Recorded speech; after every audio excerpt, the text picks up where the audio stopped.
আমার অন্তরালের মা, ও যুবক, ও মুরব্বী বাবাজিরা গো, গভীর মনোযোগ লাগে শুনবা। যেহেতু আমার আল্লাহ তাআলা আল্লাহ বলে ডাক দেওয়ার কারণে আমার আল্লাহ তাআলা বান্দার জীবনের গুনাহগুলো মাফ করে দেয়, বান্দার হায়াতের মধ্যে বরকত দান করে, বান্দার রিজিকের ফয়সালা করে। এই হারাম এলাকার মধ্যে বিভিন্ন তরিকার মানুষ আছেন, বিভিন্ন পথমতের মানুষ আছেন। আসলে প্রত্যেক তরিকতের সবক কিন্তু আল্লাহ তাআলার জিকিরের মাধ্যমে কলবের ময়লা পরিষ্কার হয়। চক্ষুটা বন্ধ করে দিয়ে মুহাব্বতের আওয়াজে আমার আল্লাহ তাআলার এক তাসবিহ জাতের জিকির করবেন। ডাইনে বামে না তাকায়া মুহাব্বতে আমার আল্লাহর ডাকবেন আর জোরে জোরে জিকির করেন। আল্লাহ আল্লাহ আল্লাহ আল্লাহ আল্লাহ আল্লাহ Allah, Allah, Allah, Allah, hayre yovangol, mona mangar domta kihite zikir koro tangar marhaba. Allah, Allah, Allah, Allah, hayre yovangol, mona mangar domta kihite zikir koro tangar marhaba. Allah, Allah, dome, dome, zikir korle, dome, dome, zikir korle, guna bayda khoma maaf guna, ihte zikir korlo tazar marhaba. Allah, Allah, hayde yo bangol, guna maaf guna, ihte zikir korlo tazar marhaba. Allah, Allah, ya Rahmano, ya Rahim, namdar pailam Qur'ane, ya Rahmano, ya Rahim, namdar pailam Qur'ane, nyame rusi ladego Allah, nyame rusi ladego Allah, huna khoma qurbani থাকবে জীবন খবর করো না মারহাবা। জবান না কইলা আল্লাহ ডাকে শোনাই। আল্লাহ আল্লাহ পাগল পাগল মওলা মার গমতা গিবে জিকির করো তাগর মারহাবা। আল্লাহ আল্লাহ হাসিয়াল তুফান কারবালা কুরবান, হাসিয়াল তুফান কারবালা কুরবান, বাকি কইরা যাবো নিজ জঙ্গলায়, দমে দমে লাই মারহাবা। আল্লাহ আল্লাহ দমে দমে গফর না আল্লাহ আল্লাহ দমে দমে লাই মারহাবা। আল্লাহ আল্লাহ দমে গফর বাড়িঘর গঞ্জা পীরে সবই ফল, দমে গফর বাড়িঘর গঞ্জা পীরে সবই ফল, দমে দমে তালাশ করো কে আছে আপন। মাশাআল্লাহ আল্লাহ আল্লাহ কেবা তোমার বইনো ভাই সঙ্গের সাথী কেব ভাই, কেবা তোমার বইনো ভাই সঙ্গের সাথী কেব নাই, পরকালে যাইবার বেলা কাউরে পাইবা না। মাশাআল্লাহ আল্লাহ আল্লাহ আল্লাহ তুমি দমে মারহাবা। আল্লাহ আল্লাহ একজন জিন্দা নবী শুইয়া আছে গো মদিনার শহরে নবী গো, আর কি দেখা হবে বলে মারহাবা। আল্লাহ আল্লাহ আল্লাহ আল্লাহ আল্লাহ আল্লাহ আল্লাহ আল্লাহ নবী গো, আর কি দেখা হবে বলে মারহাবা। আমি নিদ্রা যাইতে সময় কাটে গো নবী, আপনার দরুদ পড়ে নবী গো, আর কি দেখা হবে বলে মারহাবা। আল্লাহ আল্লাহ কি মায়া লাগাইলো রে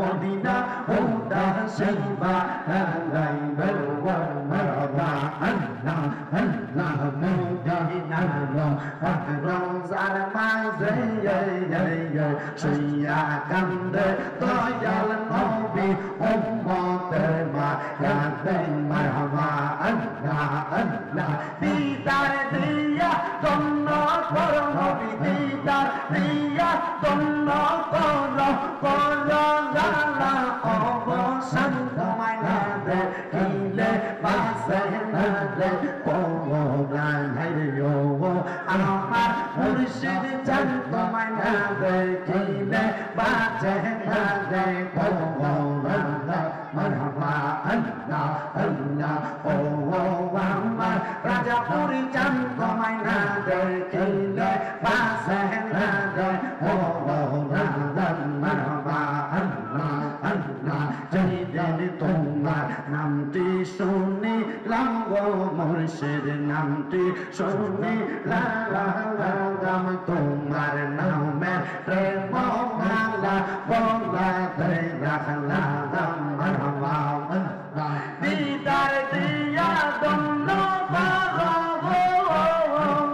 দিদার দিয়া দন্ন করো করো জালা অবসান তোমায় না দেখিলে বাঁচে না রে পরাণ হায়রে ও আমার নাদিম বাবা জান তোমায় না দেখিলে বাঁচে না গো পরাণ মারহাবা আল্লাহ আল্লাহ আল্লাহ দেখিলে তাহলে ভালো লাগে হইলে ভালে জানা হইলে দেখিলে তাহলে ভালো লাগে হইলে ভালে জানা আমার পান মুর্শিদ রে পাইলে গো বলাই দিতাম আল্লাহ মারহাবা আল্লাহ আল্লাহ আল্লাহ আল্লাহ আল্লাহ আল্লাহ জানাই গইলা পইরা অন্তর হইছে কান্না হাইরে জানাই জানাই জইলা পইরা অন্তর হইছে কান্না হাইরে মুর্শিদ প্রেমে জইলা পইরা পয়গম আসায় বালা হাইরে মুর্শিদ প্রেমে জইলা পইরা পয়গম আসায় বালা আমার মুর্শিদ রে রে পাইলে গো বলাই দিতাম আল্লাহ মারহাবা আল্লাহ আল্লাহ আল্লাহ আল্লাহ আল্লাহ আল্লাহ আল্লাহ ইলাহা ইল্লাল্লাহ মুহাম্মাদুর রাসূলুল্লাহ সাল্লাল্লাহু আলাইহি ওয়াসাল্লাম সবাই পড়ি সাল্লাল্লাহু আলাইহি ওয়াসাল্লাম আল্লাহুম্মা আমিন আল্লাহুম্মা আমিন আলহামদুলিল্লাহি রাব্বিল আলামিন আসসালাতু ওয়াসসালামু আলা রাসূলিহিল কারীম রব্বানা যালামনা আনফুসানা ওয়া ইল্লাম তাগফির লানা ওয়া তারহামনা লানাকুনান্না মিনাল খাসিরিন ইয়া ইলাহি रहम फरमा मुस्तफा की वास्ते खोले दे दरवाजाए रहमत गदा की वास्ते रहमतुल लिल आलमीन खत्म मेरे रसूल जाने जरा अहमद हामिद मुहम्मद मुस्तफा की वास्ते मगदो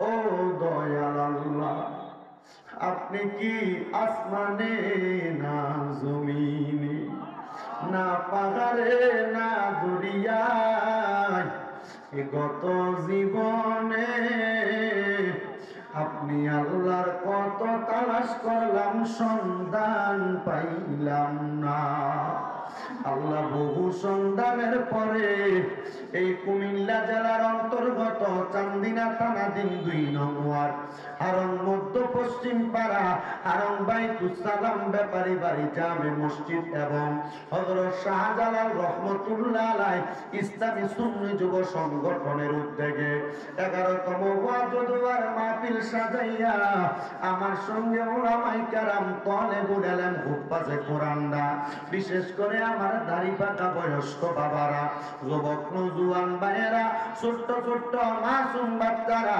আমার পর্দার অন্তরালে কত মা বোনেরা হাত বাড়াইছে আল্লাহ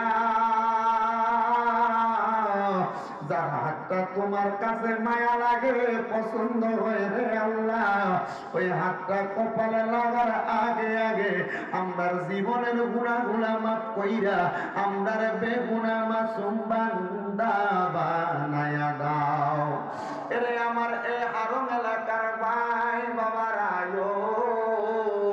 দুনিয়ার কর্মব্যস্ততা দোকানপাটের আড্ডাবাজি বন্ধ হয়েছে নি রে ভাই মুনাজাত হইতেছে রে ভাই আমার আল্লাহর দরবারে আমিন আমিন করে 2 কানা হাত বাড়াইয়া দাও আমরার বিশ্বাস আছে রে আমার আল্লাহ তাআলা একটা হাত খালি ফিরাইয়া দিবে না হারং এলাকার পর্দার অন্তরালের আমার মা বোনেরা গো কি গো মা মাইকের আওয়াজ তোমাদের কানে যায়নি গো মা তোমাদের সন্তানের মতো স্বামীর দাদার সঙ্গে তাড়াতাড়ি তোমার ঘরের একটা কর্নারের মধ্যে নামাজের মুসল্লাটা বিছাইয়া আল্লাহর দরবারের মধ্যে আমি নামিন করে 2 কানা হাত বাড়াইয়া দাও গো মা আপনার বিশ্বাস আছে আমার আল্লাহ একটা হাত খালি ফিরাইয়া দিবে না মাবুদ ডাকলে নিদুরায় রে মন জপলে নি পান ঠান্ডা হয় না দেখিলে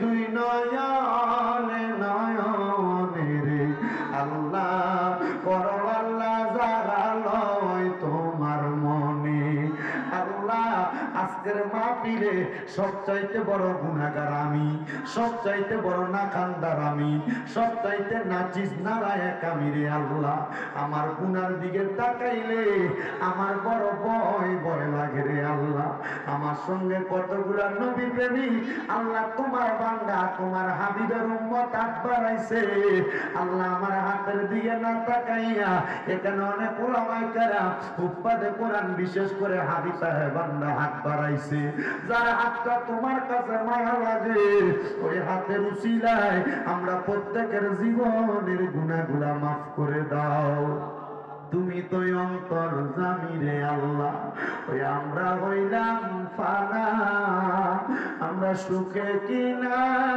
দুঃখে ডাকি গো ও আল্লাহ তুমি যাই না কি যা না রে আল্লাহ করো আল্লাহ জাগালয় তোমার মনে আল্লাহ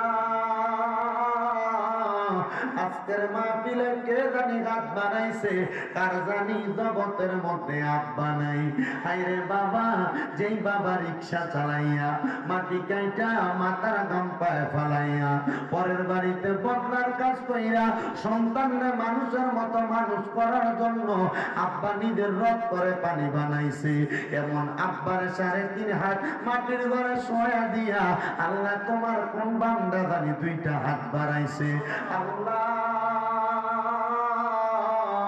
এমন আব্বা যাদের কবরে তাদের আব্বার কবরটারে তুমি জান্নাতের বাগান বানিয়ে দাও বিশেষ করে আমার সানাউল ভাই ওনার আব্বা রহিম সাহেবের জন্য দোয়া চাইছে কবরে ওনার আব্বার কবরটারে জান্নাতের বাগান বানিয়ে দাও রব্বুল আলামিন বিশেষ করে আজকের মুনাজাতে কে জানি হাত বাড়াইছে কার জানি জগতের মধ্যে মা নাই হায়রে মা যেই মারে মা কয়া ডাকলে কলিদার আগুন ঠান্ডা হয়ে যায় যেই মায়ের দিকে এক নজরে তাকাইলে কবুল গজের সওয়াব হয়ে যায় এমন আম্মা যাদের অন্ধকার কবরে রে আল্লাহ আম্মার কবর তুমি আল্লাহ জান্নাতের বাগান বানায়া দাও দয়াল রে কে জানি এমন মা জননী রে অন্ধকার কবরের মধ্যে শোয়া দিয়া হাত বাড়াইছে আল্লাহ এমন অনেক সন্তান আছে মাও নাই বাবাও নাই জনমের ওই সন্তানের আম্মা আব্বার কবরটারে তুমি আল্লাহ জান্নাতের বাগান বানিয়ে দাও রব্বুল আলামিন। আল্লাহ যাদের মা বাবা বেঁচে আছে আম্মা আব্বার হায়াতের মধ্যে বরকত দান করো। অনেকের আম্মা অসুস্থ, শেফা দেলা কামেলা নসিব করে দাও আল্লাহ। বিশেষ করে অনেকে অসুস্থ, দোয়া চায় প্রত্যেককে সুস্থতার মতো নিয়ামত দান করে দাও রব্বুল আলামিন। আমরা গুনাহগারেরা তোমার দরবারে হাত বাড়াইছি, আমরা গুনার দিকে না তাকাইয়া মরণের আগে বারবার মক্কা মদিনা তাওয়াফ জিয়ারত নসিব করো আল্লাহ। এই হারাম এলাকার জান্নাতের বাগান মাহফিলে যারা টাকা দিয়া, পয়সা দিয়া, শ্রম দিয়া, বুদ্ধি দিয়া, পরামর্শ দিয়া, মাইক দিয়া, লাইট দিয়া, প্যান্ডেল দিয়া, মিডিয়ার বাইরে সহ সম্মানিত শ্রোতা মণ্ডলী, আমার যুবক ভাইরা, মুরব্বী বাবারা, পর্দার অন্তরালের মা বোনেরা, আল্লাহ প্রত্যেকের দোয়া তুমি কবুল আর মঞ্জুর করে নাও রব্বুল আলামিন। আজকের মাহফিলের যিনি সদরে জলসা মুকাররমে প্রধান অতিথি নাদিমুর রশিদ আল কাদেরী পীর সাহেব হুজুর কেবলা অসুস্থ আছেন। আমি গুনাহগার সহ মজলিসের মধ্যে যারা যারা হাতগুলা পছন্দ হয় ওই হাতের উসিলায় হুজুর কেবলাকে শেফা দেলা কামেলা নসিব করে দাও। অনেক প্রবাসী ভাইয়েরা বিদেশ থেকে দোয়া চাই, আমার প্রত্যেক প্রবাসীদের কামাই রুজিতে বরকত দাও, প্রবাসীদের শরীর স্বাস্থ্য সুস্থ রাখো, প্রবাসীদের মনের আশা পূরণ করো। আজকের জান্নাতের বাগানের উসিলায় প্রবাসীদেরকে কামাই করে আবার দেশের বাড়িতে সহি সালামতে ফিরার মতো তৌফিক দান করে দাও। বিশেষ করে আল্লাহ অনেকে হাত বাড়াইছে, চাকরি নাই, চাকরির ব্যবস্থা করো। অনেকে কন্যা ছেলে সন্তান বিয়ে দিতে পারে না, তাদের বিবাহের সুন্দর ব্যবস্থা করে দাও রব্বুল আলামিন। মরণ দিবা দুঃখ নাই, তবে বেঈমান বানায়া মরণ দিয়েন না। মরণের আগে বারবার তাওয়াফে বাইতুল্লাহ, জিয়ারতে রওজা রাসূলুল্লাহ নসিব করায়া আখিরি জামানে মধুর কালেমা পড়ায়া দিয়েন লা ইলাহা ইল্লাল্লাহ মুহাম্মাদুর রাসূলুল্লাহ সাল্লাল্লাহু আলাইহি ওয়াসাল্লাম। একটা জবানও কেউ বন্ধ রাখবেন না, জবানটা ছেড়ে দিয়ে উচ্চ কণ্ঠে জোরে জোরে বলেন, আমরা মুনাজাত করে চাইলাম একজনের কাছে, তিনি কে? ওই আল্লাহর ডান হাত তুলে ডাক দেন আল্লাহ। কারণ বর্তমান সব বৈশা দেখছি 29 জন থেকে 32 জন মানুষ, ওদেরকে দূরে থাকবেন।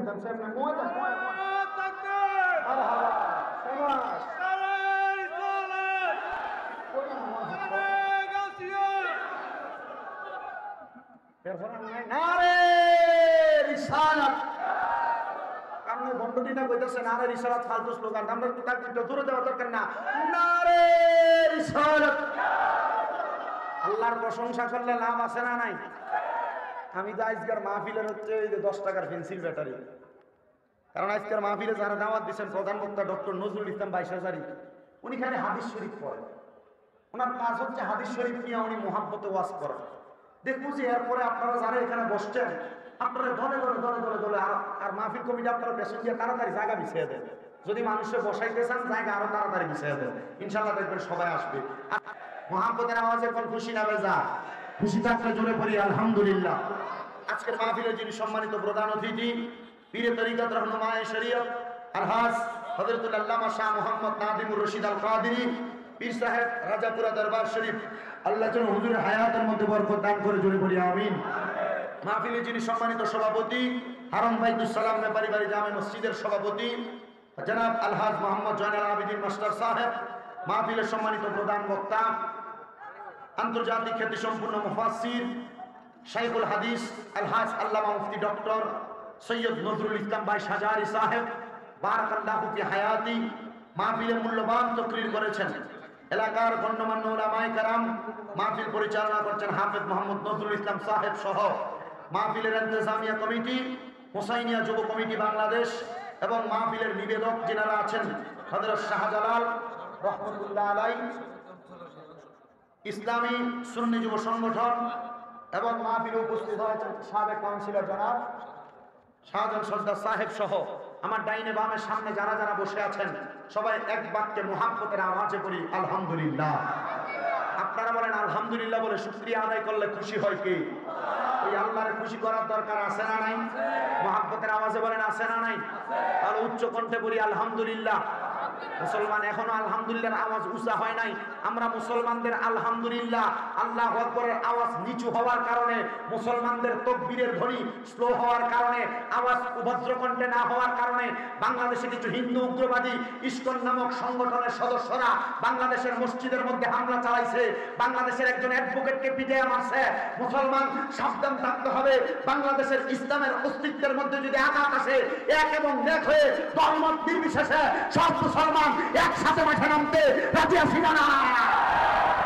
আপনার দরবার আলাদা হতে পারে, দল আলাদা হতে পারে, লক্ষ্য রাখবেন বাংলাদেশে ইসলাম কায়েম করেছেন আল্লাহর ওলিরা, কিন্তু বাংলাদেশে ইসলাম আল্লাহর ওলিরা কায়েম করার পরে দাড়িওয়ালা, টুপিওয়ালা, পাঞ্জাবিওয়ালা কিছু ব্যক্তিদেরকে দেখা গিয়েছে ওই শেরপুরের মুর্শিদপুর দরবার শরীফের ভিতরে দাড়ি লাগায়া, টুপি লাগায়া আল্লাহর ওলির দরবারের মধ্যে হামলা করেছে।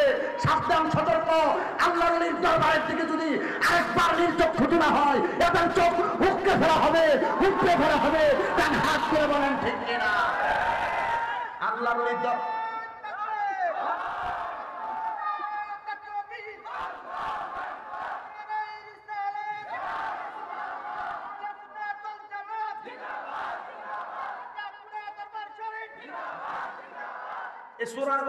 আগে কইতো আল্লাহর ওলির দরবারে যাওয়া বেদাত, কইতো মাজার জিয়ারত করা বেদাত, কইতো আল্লাহর ওলির দরবারের তাবারুক খাওয়া বেদাত। এই বেদাতের দলেরা আল্লাহর ওলির দরবারে যাওয়া বেদাত কইছে, কিন্তু দরবারে গরু চুরি করে আনছে। কথা কন না কেন? এই আল্লাহর ওলির দরবারে যাওয়া বেদাত কইতো, আবার এগুলার হারাম ফতোয়া দিত। এরা আবার দরবারে ডেকছি চুরি করে আনছে। বাংলার মুসলমান দেখছে এদের আসল রূপ। এরা উপর দিয়ে পাঞ্জাবি লাগাইলে এর ভিতরে সদর জাতের মতো বাজে রুগনা পানির মতো, মরিগঙ্গার মতো অবস্থা। কথা কন ঠিক কিনা? এজন্য আজকের মাহফিলের যিনি সদর জলসা আল্লামা মুফতি নাদিমুর রশিদ আল কাদের পীর সাহেব হুজুর কেবলার সদরকমের এই হারমের মাহফিল থেকে আমরা ওই ওয়াহাবি মতবাদের বাতিল ফরকাদেরকে একটা কথা জানান করে দিতে চাই, মাজার ভালো লাগে না যাইবা না, আল্লাহর দরবার ভালো লাগে না যাইবা না। তবে তাদের দিকে যদি নির্চক্ষু দেখে আঙ্গুল তোলা হয়, মুসলমান ঘরে বসে থাকবে। এটা আপনারা মাহফিলের স্লোগানের ভিতরে সীমাবদ্ধ। আজ পর্যন্ত সুন্নিয়ত ঐক্য করে দেখাইতে আমরা পারি নাই।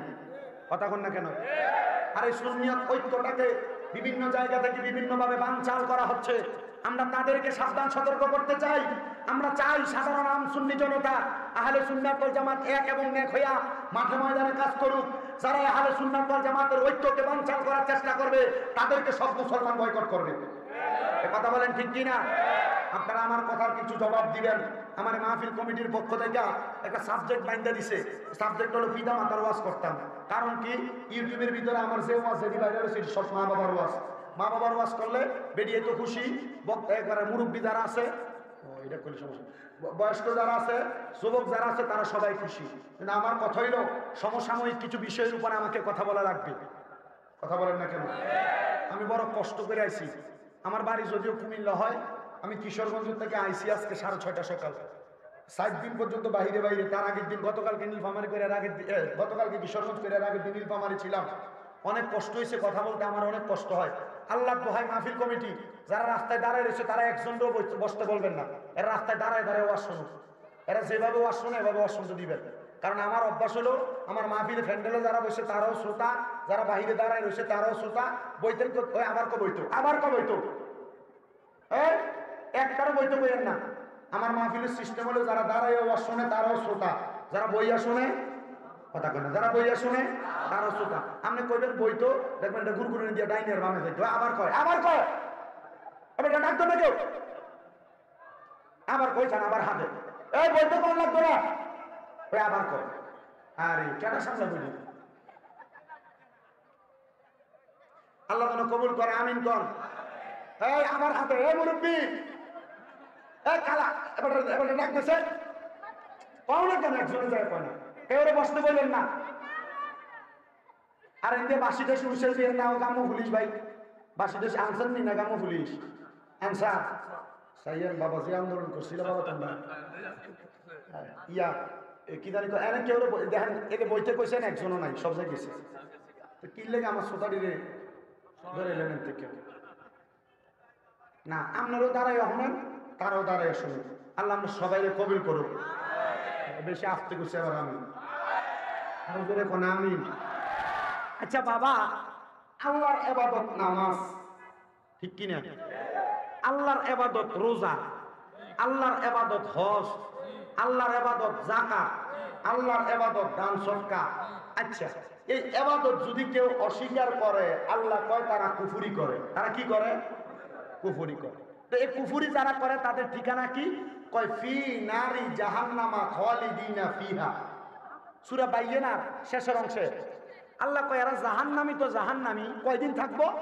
কয় তারা চিরস্থায়ী বাসিন্দা হয়ে থাকবো। আল্লাহ এরা কারা?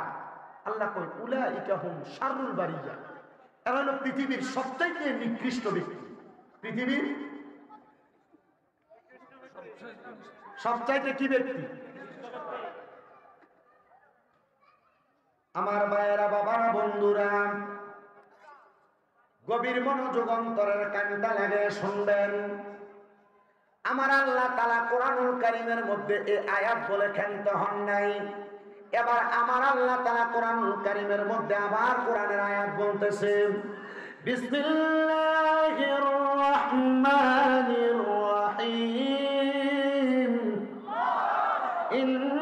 ইন্নাল্লাযীনা আমানু ওয়া আমিলুস সালিহাতি উলাইকা হুম খায়রুল বারিয়া। জবান খুলে জোরে জোরে পড়েন আল্লাহু আকবার। বন্ধুরা রে আমার, ও আমার হারাম জান্নাতের বাগানে আগন্তুক আমার ভাইয়েরা, বাবারা, বন্ধুরা, পর্দার অন্তরালের আমার মা বোনেরা, গভীর মনোযোগ দিয়ে বয়ান শ্রবণ করবেন। আমার আল্লাহ তাআলা কোরআনুল কারীমের মধ্যে বলতেছে, ইন্নাল্লাযীনা, নিশ্চয় যাহারা আমানু, ঈমান এনেছে, ওয়া আমিলুস সলিহাত, নেক আমল করেছে, ও আল্লাহ তাদের ব্যাপারে আপনি কি বলবেন? আল্লাহ কয় উলাইকা হুম খায়রুল বারিয়া। এরা হইল, এরা হইল দুনিয়ার সবচাইতে উৎকৃষ্ট ব্যক্তি, এরা হইল দুনিয়ার সবচাইতে ভালো ব্যক্তি, এরা হইল দুনিয়ার সবচাইতে পছন্দনীয় ব্যক্তি। আল্লাহ এদের ঠিকানা কোথায়? এরা কোথায় থাকবে? আমার আল্লাহ তাআলা বলতেছে, জাযাউহুম ইনদা রাব্বিহিম। আমার আল্লাহ তাআলা তাদেরকে কি জাযা প্রদান করবেন? ইনদা রাব্বিহিম জান্নাতু আদিন। আমার আল্লাহ তাদেরকে যে জান্নাতে রাখবেন, ওই জান্নাতের নাম হলো জান্নাতুল আদন। জোরে কোন শর্ত কয়টা? আলেম সারা, আলেম সারা সাধারণ পাবলিক এ দুইটা শর্ত বুঝে নাই। যদি বলি তখন আপনার দেমাগে আসবে, হ্যাঁ আসলে তো এটা শর্ত। আল্লাহ কোন দুই প্রকারের ব্যক্তিকে সবচাইতে ভালো বললেন? আল্লাহ কয় কারা? এক নম্বর আমানু, দুই নম্বর সলেহ। কয়টা হইল?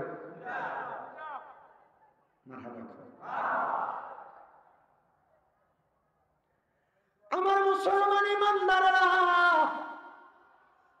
আল্লাহ কয় শুধু জান্নাতুল আদন ওই দুই প্রকার ব্যক্তিকে আমি দিব না। ও আল্লাহ কাদেরকে দিবেন?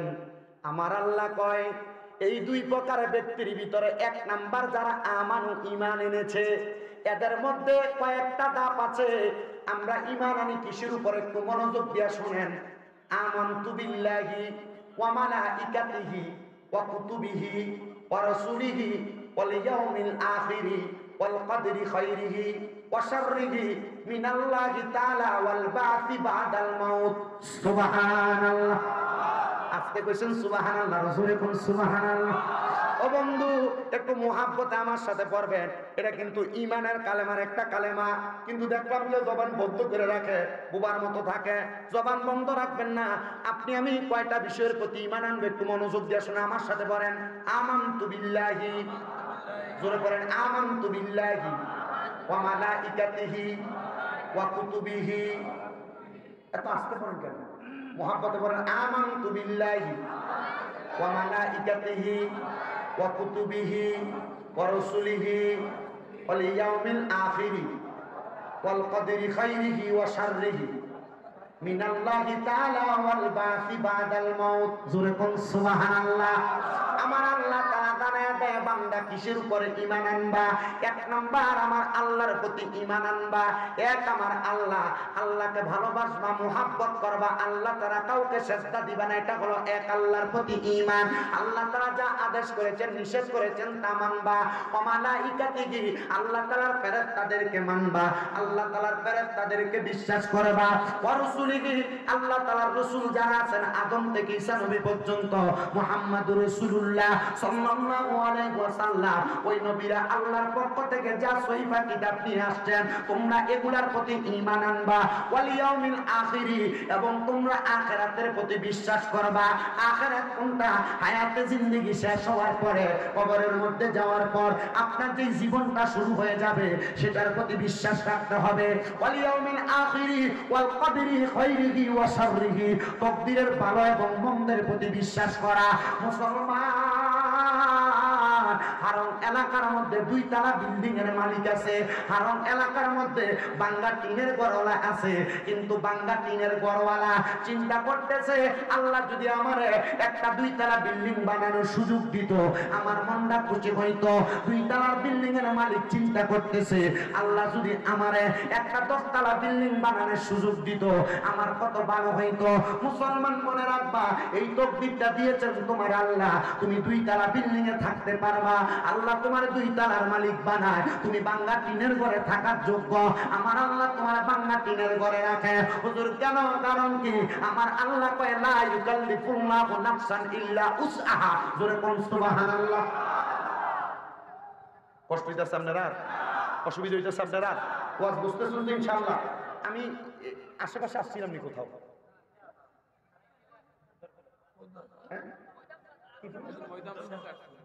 ওই ময়দান সাংস্কৃতিক না, এটা তো 2018 সালের কথা। 18, 19, 20, 21, 22, 23, 24, 7 বছর আগে। আলহামদুলিল্লাহ কোন? আরো জোরে কোন না আলহামদুলিল্লাহ। তাহলে 2 তলার মালিক আফসোস করে কয় তলার? জোরে কোন কয় তলার? আর বাংলা টিনের ঘরওয়ালা আফসোস করে কয় তলার? 2 তলার। আল্লাহ কয় লা ইউকাল্লিফুল্লাহু নাফসান ইল্লা উসআহা। আমার আল্লাহ পাক রব্বুল আলামিন কয় বান্দা আমি আল্লাহ কারো সাধ্যের বাহিরে কোনো কিছু চাপায়া দেই না। হে বাংলা টিনের ঘরওয়ালারা, হে বাংলা টেরার ঘরওয়ালারা, হে এলাকার সম্পদশালীরা, মনে রাখবা তুমি যদি 2 তলার মালিক হওয়ার জন্য স্বপ্ন দেখো আমার আল্লাহ এমনি তোমার 2 তলার মালিক বানাবে না। তুমি বাংলা টিনের ঘরে থাকার যোগ্য, আমার আল্লাহ তোমার বাংলা টিনের ঘরের মধ্যে রাখে। তুমি 2 তলায় থাকার যোগ্য, আমার আল্লাহ তোমার 2 তলার মধ্যে রাখে। কিন্তু মনে রাখবা আমার আল্লাহ তাআলা তোমার এই ভাগ্যটারে পরিবর্তন করে দিবে একটা মাধ্যমে। হাদিস শরীফের মধ্যে আমার নবী বলে আত-তাকদিরু লা ইয়ারুদ্দু, এই তাকদীর কোনোদিন পরিবর্তন হয় না, এই ভাগ্য কোনোদিন পরিবর্তন হয় না। আপনি যে ভাগ্য নিয়ে আসছেন এই ভাগ্য কোনোদিন পরিবর্তন হয় না। কিন্তু নবী আরেকটা হাদিসে মুবারাকার মাধ্যমে বলতেছে মানুষের তাকদীর একদিন পরিবর্তন হয়ে যায়, মানুষের তাকদীর একদিন পরিবর্তন হয়ে যায়। নবী গো কখন পরিবর্তন হয়ে যায়? লাইলাতুল বরাতের রাতে আল্লাহর বান্দাদেরকে আমার আল্লাহ তাআলা আসমানের প্রথম ধাপের মধ্যে আইসা ডাকতে থাকে, রে বান্দা এই বরাতের রাতে এবং কদরের রাতে তোমাদের ভাগ্যটাকে নির্ধারণ করা হয়। আসুনি কেউ আমার কাছে চাইবা, আমি আল্লাহ তাআলা তোমাদেরকে সব দান করব। আল্লাহ কয় বান্দা যদি তুমি আমি আল্লাহর কাছে চাওয়ার মতো চাইতে পারো আমি আল্লাহ তাআলা তোমাকে দান করব, তোমাকে দিব। আল্লাহ কেমনে দিবেন? ভাগ্য তো কোনোদিন পরিবর্তন হয় না। আল্লাহ কয় বান্দা এ নবীর উম্মতের দলেরা, নবীর হাদিসের দিকে তোমরা তাকাও, দেখবা তোমার ভাগ্য পরিবর্তন হয়ে যাবে। কেমনে পরিবর্তন হবে? কেমনে পরিবর্তন হবে? আমার নবী কয় ইল্লা বিদুআ, দোয়ার মাধ্যমে ভাগ্য পরিবর্তন হয়ে যাবে। জোরে কোন সুবহানাল্লাহ, মুহাব্বতে কোন সুবহানাল্লাহ। এই জন্য বাবা কেউ যদি আপনার সাথে কোনো অন্যায় করে মনে কষ্ট দিয়েন না। কেউ যদি কোনোদিন আপনার সাথে কোনো খারাপ কর্ম করে আপনার ক্ষতি করে ফেলছে, আল্লাহর ওয়াস্তে আপনি তারে ক্ষমা করে দিবেন। কারণ কি রে বাবা, তারে বলবেন ক্ষতি করেছো ঠিক আছে, আমারে ক্ষতিপূরণ দেওয়া লাগবে না, আল্লাহর ওয়াস্তে আমারে মাফ করে দাও, আমার জন্য একটু বেশি করে দোয়া করবা। আমার একজন উস্তাদ আমারে বলে দিয়েছে, আব্বা জান যখনই যেই জায়গার মধ্যে যাইবা, কেউ যদি তোমার কাছে দোয়া চায়, তুমি তার কাছে উল্টে দোয়া চাইবা। হুজুর কেন? হুজুর আমারে বলছে বাবা, এই দোয়ার কারণে তোমার নসিব পরিবর্তন হবে, ভাগ্য পরিবর্তন হবে। তবে সাবধান, কোনোদিন কোনো মানুষের মনে কষ্ট দিও না, কোনো মানুষের মনে আঘাত দিও না। আমি চেষ্টা করি কোনো মানুষের মনে কষ্ট এবং আঘাত না দিতে। এবার আপনারা বলেন, কষ্ট না দিয়া দোয়া চাইলে ভাগ্য পরিবর্তন করে কে? এজন্য সে কয়, ওরে মন ভাঙ্গা না মসজিদে ভাঙ্গা, ভাঙ্গাই আল্লাহর কাবা ঘর, ভাঙ্গাই আল্লাহ মন মন্দিরে আল্লাহর বাড়ি, বেটা দিস না তার ভিতরে। মন ভাঙ্গা না ভাঙ্গাই আল্লাহর কাবা ঘর, আরে মন মন্দিরে আল্লাহর বাড়ি, বেটা দিস না। মারহাবা কইলেন না মিয়া? মাহফিল কমিটি শুধু শুধু কমিটি সেজে লাভ নাই, তাড়াতাড়ি পিছন দিয়ে ওগলা বিছাও। আল্লাহ আমরারে কবুল করুক, আমিন। আপনাদের কষ্ট হইতেছে? তকদির এবং ভাগ্য পরিবর্তনের ওয়াজ করতেছি ইনশাআল্লাহ। আমার ওয়াজের যে মূল সাবজেক্ট, আমি সেটার দিকে যাব। যদি আমি একটা কথা বারবার যদি বইলা দেওয়া লাগে, পরে আমার ওয়াজের মুড নষ্ট হয়ে যাবে। আপনার কষ্ট হইতেছে কোনো? আপনার ওয়াজ যেটা করতেছে এটা কাজে লাগবে মনে হয়? মুহাব্বতে আমার সাথে কোন, ওরে আসল কাবা না চিনিলে ডাকলে কি আর তারায় মিলে, আসল কাবা ডাকলে কি আর তারায় মিলে, নামাজের রোজা যাই বিফলে, নামাজের রোজা যাই বিফলে, পিতা আল্লাহু আকবার। মন ভাঙ্গা না মসজিদে ভাঙ্গা, ভাঙ্গায় আল্লাহর কাবা ঘর, ভাঙ্গায় আল্লাহর মন মন্দিরে আল্লাহর বাড়ি, বেটা দিস না তার ভিতর। জোরে কোন মারহাবা। মুসলমান ও আমার হারুন এলাকার বাবারা, হারুন এলাকার বন্ধুরা, তাহলে আমার আল্লাহ তাআলা নবীর মাধ্যমে জানিয়ে দেয়, বান্দা যদিও বাংলা করে থাকো, বাংলা যদি অভাবে থাকো, বান্দা যদি মুসিবতে থাকো, আমার আল্লাহর কাছে দোয়া কামনা করো, আমার আল্লাহ তাআলা তোমার ভাগ্য পরিবর্তন করবে। হুজুর গো, কেমনে আমার আল্লাহর কাছে দোয়া কামনা করব? বলেন না। আমার আল্লাহ কয়, বান্দা কেমনে দোয়া কামনা করবা, একটু মনোযোগ দিয়া শুনলে দোয়া কামনা করার সিস্টেম আমি তোমারে শিখিয়ে দেই। আল্লাহ কোরআনে কয়, ওয়া নুনাজ্জিলু মিনাল কুরআনি মা হুয়া শিফাউ ওয়া রাহমাতুল লিল মুমিনিন।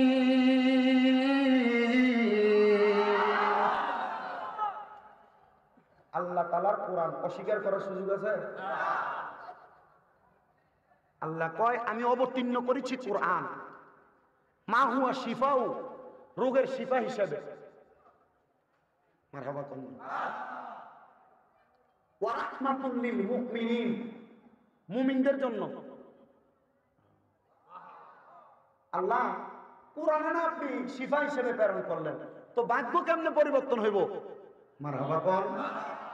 আমি আজকের জুমায় হযরতে আব্দুল্লাহ ইবনে আব্বাস রাদিয়াল্লাহু তাআলা আনহু, হযরতে আবু হুরায়রা রাদিয়াল্লাহু তাআলা আনহু, হযরতে জাবির ইবনে সামুরা রাদিয়াল্লাহু তাআলা আনহু, কয়জন? তিনজন হাদিস বিশারদের একই বর্ণনায় আমি একটা হাদিস তেলাওয়াত করছি। আমার নবী বলতেছে, দুনিয়ার জমিনের মধ্যে কোন আল্লাহর বান্দা যদি আল্লাহ তাআলার কোরআনুল কারীম তেলাওয়াত করে, এই বান্দার মধ্যে দুই প্রকার বান্দা। কয় প্রকার? এক নাম্বার মুমিন, দুই নাম্বার মুনাফিক।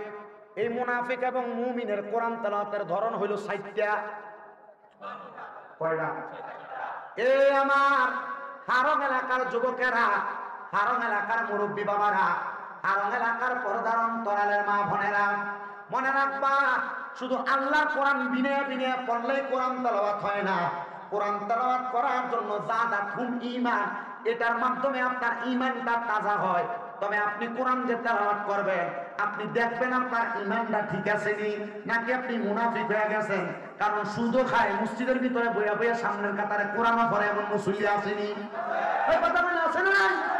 আবার আমার এলাকার মানুষ এটিকে ধরে নিয়ে মসজিদ কমিটির সভাপতি বানায়, সেক্রেটারি বানায়, এলাকার সর্দারির দায়িত্ব দেয়। এই হারামের সুদখোরেরা, ঘুষখোরেরা, মনোযোগ দিয়া শোনো। সমাজের ভিতরে লম্বা লম্বা কথা বলো, সমাজের ভিতরে চার দোকানে লম্বা লম্বা কথা বলো, এমন মুনাফিকি কইরা, এমন বেঈমানি কইরা, বেআমলের মতো কাজ কইরা, হারাম খাইয়া মুমিন যে দাবি করো, এই মুমিন তো তুমি আসলে নামের মুমিন, কামের মুমিন না। নামাজ পড়বা, রোজা রাখবা, কোরআন পড়বা, আল্লাহর কোরআন পড়তে পড়তে তোমার হৃদয় যাত্রা করবা, এটা দিয়া কোনো লাভ হবে না। ও মুসলমান, ও নবীর উম্মতের দলেরা, সুদ খায় খায় বর্তমানে এখন আর এলাকার মধ্যে সুদের ব্যবসা করে না। সুদের ব্যবসাটা ডিজিটাল সুদ হয়ে গেছে। ব্যাংকে এফডিআর করে, ডিপিএস করে, কথা কয় না, এ কথা কয় না, ঠিক কিনা? আবার কেউ এফডিআরও করে না, ডিপিএসও করে না, এটারে ঘুরে ফালায়। বলে হুজুর কেমনে? কয় এককালীন ব্যাংকের ভিতরে 20 লাখ রেখে দিছে, মাসে মাসে তুল্লা খায়। দেখবেন এলাকার ভিতরে কোনো কাম কাজ করে না, চা দোকানে পয়সা পয়সা মানুষের নামে গিবত করে, এমন সিটার হারাম এলাকার নাই আছে। কিন্তু মুখ ফুটটা কইতে পারে না, কারণ কইব কেমন, তার লাঠির জোর বেশি, কথা কন না কেন?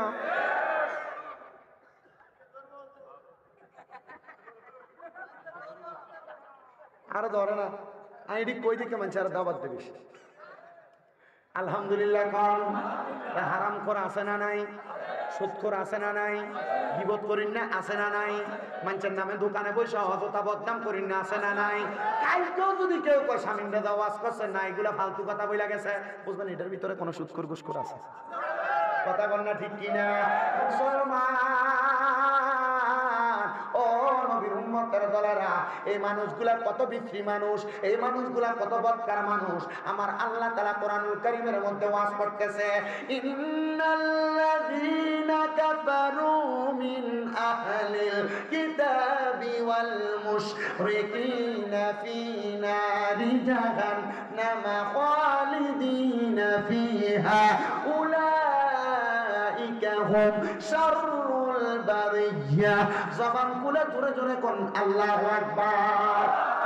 আয়াতের ভিতরে সুদখোর, ঘুষখোর, হরের হক খাওয়াই না, নামাজ পড়ে, চুরি করে, মানুষের জমি দখল করে, অত্যাচার অনাচার করে, এরার কথা অল্প একটু জায়গায় কয় ইন্নাল্লাযীনা কাফারু, তারা কুফরি করে। কুফরি কারা করে? কয় তারা আল্লাহর আইন লঙ্ঘন করে। আল্লাহর আইন লঙ্ঘন করে কারা? কয় আল্লাহ কয় সুদ খাওয়া হারাম, এ সুদ খায়। আল্লাহ কয় নামাজ পড়া পরের হক মেরে খাওয়া হারাম, এ হারাম খায়, নামাজও পড়ে। আল্লাহ কয় দুনিয়াতে এতিমের সম্পদ দখল করা হারাম, এতিমের সম্পদ দখল করে। ভাই মারা যাওয়ার পরে বাতিদার জমি দেয় না, মা বাপ মারা যাওয়ার পরে বইনের সম্পদ বুঝে দেন 1 লাখ দিয়ে শেষ, কথা কয় না, ঠিক কিনা? আল্লাহ বুঝার তৌফিক দান করুন, জোরে বলেন আমিন। আর মুহাব্বতে কোন আমিন। আমার মুসলমানেরা, তো যে আয়াতের কথা বলতেছিলাম, আল্লাহ তাআলা মুমিনদের ব্যাপারে বলছে ওয়াল কদরি খায়রিহি ওয়া শাররিহি, তাকদীরের ভালো এবং মন্দ। সুবহানাল্লাহ, তাকদীরের ভালো এবং কারণ এলাকায় 300 টাকা দৈনিক রোজে কাম করে আসেনি লোক, আবার 3000 টাকা দৈনিক 1 ঘন্টাতে কামাই করে আসেনি লোক। মুসলমান, ও নবীর উম্মতের দলেরা, হাজার হাজার টাকা কামাই করিন না বেডা, আর 300 টাকা কামাই করিন না বেডা। কোনোদিন আফসোস করবা না, শুধু কইবা আলহামদুলিল্লাহ। জোরে কোন আলহামদুলিল্লাহ, জোরে কোন আলহামদুলিল্লাহ। যদি তুমি আলহামদুলিল্লাহ বলতে পারো, 3 লাখ টাকা একদিনে কামাই করে শান্তি পাইতো না, 300 টাকা 1 ঘন্টায় একদিনে কামাই করে যে শান্তি পাইবা। ও মুসলমান, ও যুবক ভাইরা, ও আমার মুরব্বী বাবারা, বয়স্ক বাবারা, অনেকে টাকা পয়সা ইনকাম করতে পারেন না, সংসার চালাইতে কষ্ট হয়। আমি আপনাদের কাছে একটা করজোরে আবদার জানাইয়া দেই রে বাবারা, আপনারা 5 ওয়াক্ত নামাজের পাশাপাশি আল্লাহর কোরআনুল কারীমের মধ্যে আদেশ করা ওয়া মিনাল লাইলি ফাতাহাজ্জাত বিহি নাফিলাতাল লাকা আসা আইয়াবাসাকা রাব্বুকা মাকামান মাহমুদা। আল্লাহ কয় নবী আমার আপনি রাতের কিছু অংশে তাহাজ্জুদের নামাজ আদায় করেন। যদি আপনি তাহাজ্জুদের নামাজ আদায় করেন অতি সত্বর আপনি নবীকে মাকামে মাহমুদ প্রশংসার জায়গা দান করা হবে। আমার নবীর উপর যখন আয়াত নাযিল হয়েছে আমার নবী ওই মুহূর্তে মা আয়েশা সিদ্দিকার ঘর মোবারকের মধ্যে বসা। যেরকম সুবহানাল্লাহ। মাতা আয়েশা সিদ্দিকা কয় আমি দেখলাম আমার নবীজি আমার ঘরের মধ্যে অবস্থান করা।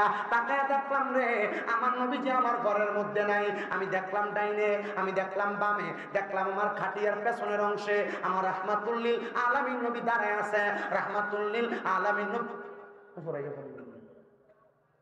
রাহমাতুল লিল আলামিন নবী আমার দাঁড়ায় আছে। আমি দেখলাম আমার নবী দাঁড়ানো, অতঃপর দেখলাম রুকু করতেছেন, অতঃপর দেখলাম সিজদা করতেছে।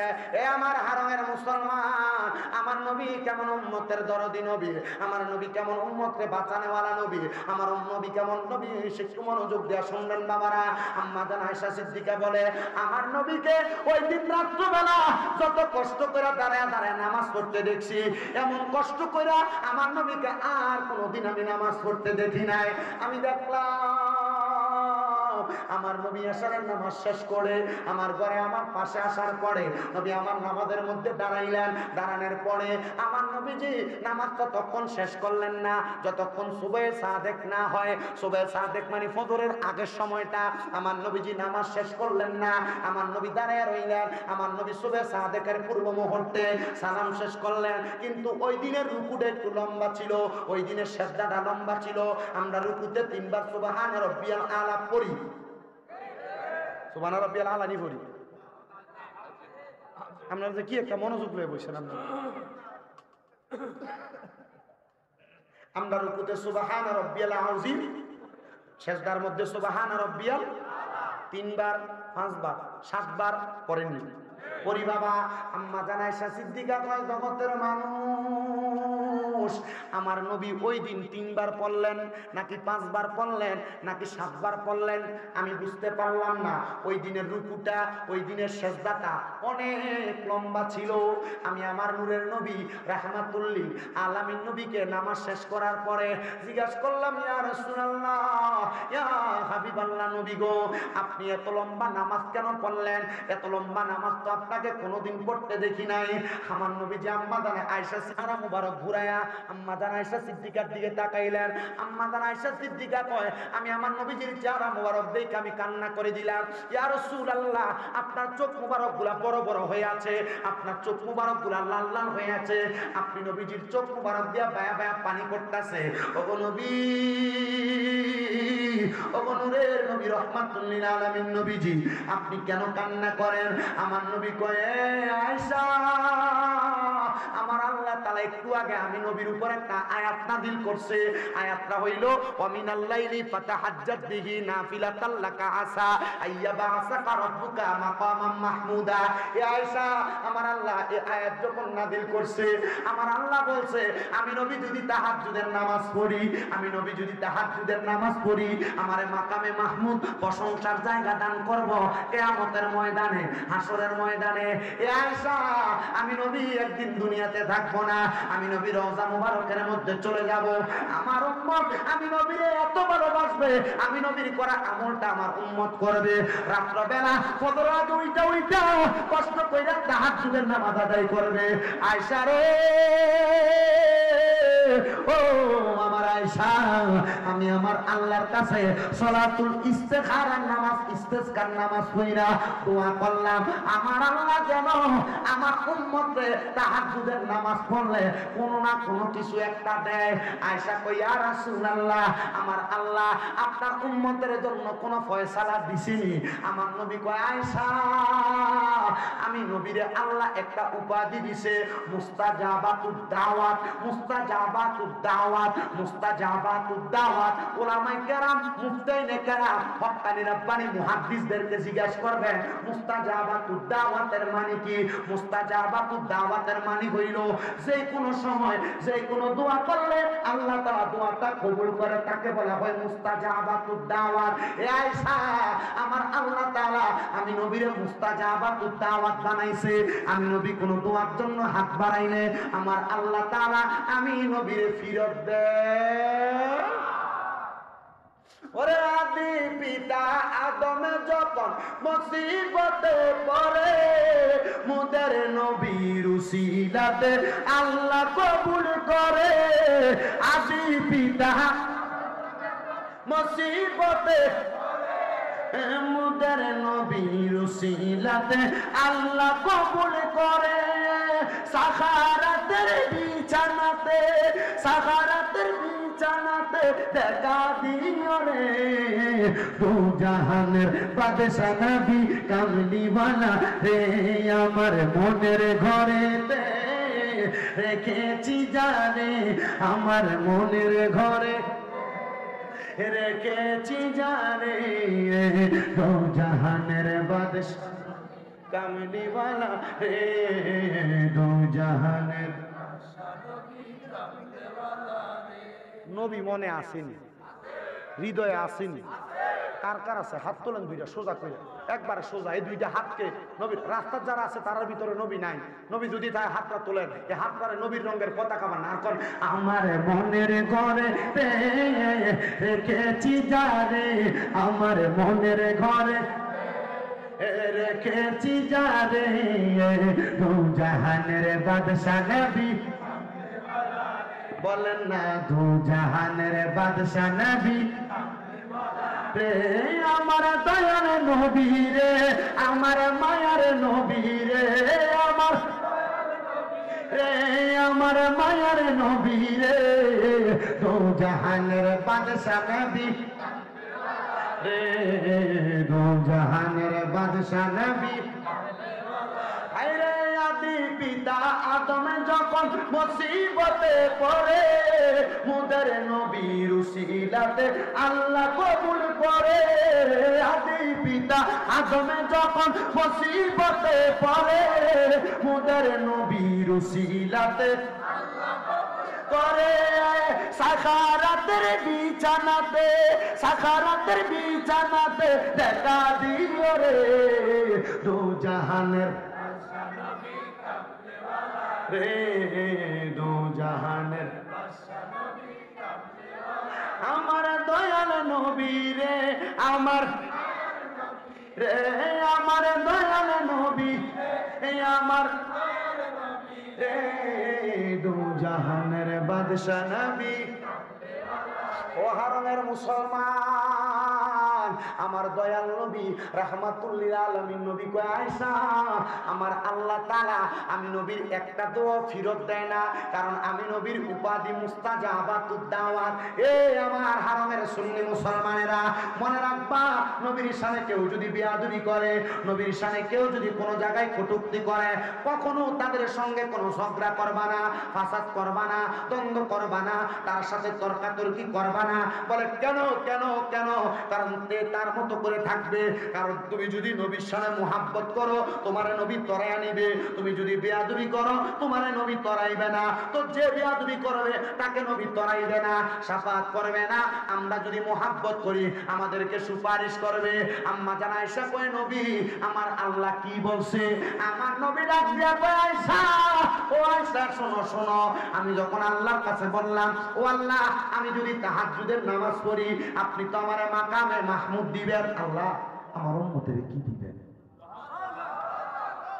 আমার আল্লাহ জিবরাইলের মাধ্যমে খবর পাঠাইছি, ইয়া রাসূলুল্লাহ নবী গো, ও দয়াল নবীজি, মায়ার নবীজি, রাহমাতুল্লিল আলামিন নবীজি, আমার আল্লাহ তাআলা খবর পাঠাইছে আপনার উম্মত তাহাজ্জুদের নামাজ পড়া আমার আল্লাহর কাছে যা চাইবো যা চাইবো মারহাবা। এ অভাবীরা, এ এলাকার অসুস্থ ব্যক্তিরা, এ পর্দার অন্তরালের আমার মা বোনেরা, তাদের গর্ভে সন্তান হয় না। এই এলাকার যুবকেরা তারা বিদেশ যাইতে পারো না। এই এলাকার ব্যবসার মধ্যে লস খাওয়াইন না বেটারা। আমার কথাটা আপনার কাছে ভালো লাগতে পারে, নাও লাগতে পারে।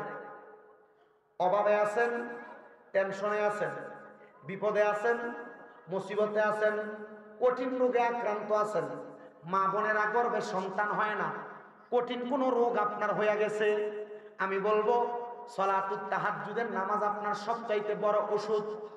নবীজি তিরমিজি শরীফের হাদিস, নবী আমার বলেন, আমার উম্মতের যদি কষ্ট না হইতো আমি তাহাজ্জুদের নামাজটা আমার উম্মতের জন্য ফরজ করাইয়া দিতাম। ইয়া রাসূলুল্লাহ, কেন? আমার নবী ডাক দিয়া কয়, আমার উম্মতেরা যদি জানতো, আমার উম্মতেরা যদি বুঝতো। কি বুঝতো?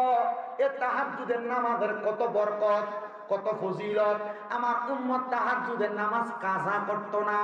আর মিয়া সারা দূরের কথা, কাজা করতো না। ইয়া রাসূলুল্লাহ, তাইলে বোঝা গেল যারা চাকরি নাই তারা যদি তাহাজ্জুদের নামাজ পড়ে আল্লাহ তাআলা চাকরির ব্যবস্থা করবে। ইয়া রাসূলুল্লাহ, যাদের গর্ভে সন্তান হয় না তারা যদি তাহাজ্জুদের নামাজ পড়ে আল্লাহ তাআলা তাদের গর্ভের মধ্যে সন্তান দিবে। ইয়া রাসূলুল্লাহ, অনেকে বিদেশ যাইতে পারে না, তারা যদি তাহাজ্জুদের নামাজ পড়ে আমার আল্লাহ তাআলা তাদেরকে তাহাজ্জুদের নামাজের উসিলায় বিদেশ যাওয়ার ব্যবস্থা করে দিবে। ইয়া রাসূলুল্লাহ, অনেক ঘর থেকে বালা মুসিবত ছাড়ে না, রোগ ছাড়ে না, জ্বর ছাড়ে না, ক্যান্সার আলসার ছাড়ে না, গ্যাস্ট্রিক ছাড়ে না, ডায়াবেটিস ছাড়ে না। আল্লাহর নবী কয় তাহাজ্জুদের নামাজ হইল মহা ঔষধ। ইয়া রাসূলুল্লাহ, তাইলে তাহাজ্জুদের নামাজ পড়লে এত সমস্যার সমাধান হয়ে যায়। নবী গো, তাহলে আপনি দয়াল নবী রাহমাতুল লিল আলামিন নবীর আনয়নকৃত তাহাজ্জুদের নামাজ যদি আমরা পড়ি আমাদের লাভগুলা এগুলা হবে। এ মুসলমানেরা, এ পর্দার অন্তরালের মা বোনেরা, আমি আপনাদেরকে একটা স্বাভাবিক ছোট্ট ঘটনা ওয়াকিয়া শোনায়া দেই। শোনাইলে আপনারা মনোযোগের সাথে বুঝতে পারবেন। আল্লাহ তাআলা একজন হক্কানি রব্বানি বন্ধু, যার নাম হযরতে আবুল খায়ের রহমাতুল্লাহ আলাইহি, নামটা মনে রাখবেন, আবুল খায়ের রহমাতুল্লাহ আলাইহি। হারং এলাকার মধ্যে আবুল খায়ের আছে, কিন্তু এই আবুল খায়ের আর ওই আবুল খায়ের এক আবুল খায়ের না। উনি বলেন, আমি দুনিয়ার জমিনের মধ্যে কান্না করতাম, আমার দুনিয়াতে চলতে বড় কষ্ট হইতো, কিন্তু আমি আল্লাহ পাক রব্বুল আলামিনের কাছে দোয়া করতে লাগলাম, আল্লাহ আমি দুনিয়াতে হালাল খায়া বাঁচতে চাই। কোন হারাম খায়া না হালাল খায়া? জোরে কোন হালাল খায়া না হারাম খায়া? এ মুসলমানের দল, এ বয়স্ক বাবাজিরা, পর্দার অন্তরালের মা বোনেরা, হযরত আবুল খায়ের রহমাতুল্লাহ আলাইহি বলে, আমি চিন্তা করতে লাগলাম, আল্লাহ যার ঘরের মধ্যে খাবার খাই, যার ঘরের মধ্যে আমি আহার করি, আমার খাবারগুলা কবুল হয় কি হয় না এটা আমার জানতে বড় ইচ্ছা হয়। হযরত আবুল খায়ের রহমাতুল্লাহ আলাইহি বলে, এবার আমি সব রোগের চিকিৎসা তাহাজ্জুদের নামাজ পড়ার নিয়ত করলাম। আমি ফজরের নামাজের পূর্ববর্তী সময় 2 রাকাত নামাজের নিয়ত করলাম, সানা পড়লাম, সূরা ফাতিহা পড়লাম, সাথে একটা সূরা মিলাইলাম, রুকু সিজদা করলাম, আবার সূরা ফাতিহা পড়লাম, এবার 3বার সূরা ইখলাস পড়লাম। এমন করে 2 করে 4 রাকাত, 3 4 12 রাকাত তাহাজ্জুদের নামাজ পড়লাম। নামাজ পড়তে পড়তে আল্লাহর কাছে মুরাকাবা করলাম। মুরাকাবা কত দরবারের পীর মাশায়েখের মুরিদারা এখানে আসছেন। নাদিম হুজুরের মুরিদ আছে, রাজাপুরের মুরিদ আছেন না আপনারা? অলিতরার মুরিদ আছেন না আপনারা? আবার আপনারা এখানে রেজবিয়া দরবারের, গৌসে মাইজবান্ডার দরবারের, বিভিন্ন আল্লাহর ওলির দরবারের বায়াতরা আছেন, শাহপুরের মুরিদরা আছেন। মনোযোগ দিবেন আমার মুরিদ ভাইরা, আমার তরিকতের ভাই বাবারা। আমি আমার কাছে সব তরিকতের ভাইদেরকে একরকম মনে করি, আকীদার ব্যাপারে একরকম মনে করি। যদি তরিকতের লাইনটা আপনার সোজা মদিনাওয়ালা পর্যন্ত হয়, এবার আপনারা শুনবেন বয়ানের মধ্যে মুরাকাবা একটা শব্দ ব্যবহার হয়েছে। মুরাকাবা কাকে বলে? কত মানুষ তো মুরিদ হইলেন, মুরাকাবা তো কখনো কোনোদিন করেন নাই। সর্বনিম্ন 3 মাস হালাল খাবার খাইয়া, হারাম না হালাল খাবার খাইয়া, রাত্রের গভীর বেলায় 2 রাকাত নফল নামাজ পড়িয়া, আপনার ডান হাতটারে আপনার ডান গালের সাথে লাগাইয়া, পাটারে বিমের মতো বাঁকা কইরা, আপনি চক্ষু বন্ধ কইরা একবার সূরা ফাতিহা আউযু বিল্লাহ বিসমিল্লাহর সাথে, বিসমিল্লাহর সাথে 3বার সূরা ইখলাস পড়িরা, ইস্তিগফার পড়িরা, আল্লাহর হাবিবের প্রতি দুরূদ শরীফ পড়বেন, চক্ষু বন্ধ করবেন, মুরাকাবার নিয়ত করবেন। মুরাকাবার ভিতরে আপনি যেই কোনো একটা নিয়ত আনবেন, অথবা নবীকে দেখতে চাই, অথবা আমার ভবিষ্যৎ দেখতে চাই, অথবা আমার সন্তানের ব্যাপারে জানতে চাই। দেখবেন আমার আল্লাহ তাআলা মুরাকাবার মাধ্যমে আপনাকে সব খবর জানায়া দেয়। হযরত আবুল খায়ের, বুঝতেছেন ওয়াজ? মুরাকাবা কেমনে করে বুঝছেন? আমার মুসলমানেরা, ইমানদার ভাই বাবারা, গভীর মনোযোগ দিয়ে বয়ানটা শ্রবণ করার চেষ্টা করবেন। আবুল কায়ের রহমতুল্লাহ আলাইহি বলে, আমি আবার মুরাকাবা করতে লাগলাম। মুরাকাবা যখন করলাম, আমি দেখলাম আমার আল্লাহর পক্ষ থেকে সাদা নুরানি পোশাকওয়ালা একজন ব্যক্তি হাজির হয়ে গেছে। আমার বলতেছে, আবুল কায়ের, এ আল্লাহর বান্দা, আজকে কতদিন পর্যন্ত ইবাদত করতেছো, কিন্তু তোমার নামাজ রোজা হজ যাকাতের যত ইবাদত কিছুই তো কবুল হয় না। কি সুবহানাল্লাহ, নাউজুবিল্লাহ।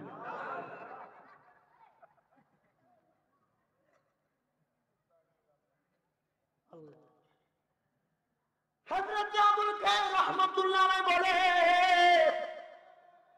আমি যখন সপ্তাহের মধ্যে দেখলাম আজকে ৩-৪ মাস আমার কোনো ইবাদতই কবুল হয় না। মাথা খারাপ হওয়ার কথা না? আপনি ব্যাংকে টাকা জমা দিতেছেন, ব্যাংকে টাকা জমা দিতেছেন, ধরেন আপনি ৩-৪ বার জমা দিলেন, ব্যাংকে টাকা জমা দিলে কিন্তু মোবাইলে মেসেজ আসে না? কিরে, মোবাইলে মেসেজ আসলো না। ব্যাংকে যে করলেন, ভাই আমি তো টাকা জমা দিলাম কিন্তু কোনো মেসেজ আসলো না, টাকা কি জমা হয়েছে? যদি বেড়া কয় না জমা হয় নাই, মাথা কি ঠিক আছে? ঠিক আছে? আবুল খায়ের রহমতুল্লাহ আলাইহি বলে, আমারে খবর দিতেছে, আবুল খায়ের তোমার নামাজ কবুল হয় না, রোজা কবুল হয় না, দান সদকা কিছুই কবুল হয় না। হে আগন্তক, আপনার কাছে আমি জানতে চাই কারণ কি? কারণ এমন আপনারা অনেকে চিন্তা করে দেখবেন, আরে আমার নামাজ দি কবুল হয় না। আমরা অনেকে চিন্তা করে দেখবেন, আপনার রোজা দি কবুল হয় না, আপনি এত ইবাদত করেন, মনে দি শান্তি লাগে না। আবুল খায়ের বলতেছে, তোমার কাজ কি? আবুল খায়ের ডাক দিয়া কয়, আমার কাজ হইল রোম এলাকার, স্পেন এলাকার মসজিদের মধ্যে নামাজ আদায় করানো, মানে ইমাম সাহেব। নাম কি? আমরা হুজুররা ডেঞ্জারাস একটা জায়গার ভিতরে বইয়ে রয়েছি। এ ফলা ভ্যান্ডের কি ডাক দিন কেউ নাই আনে?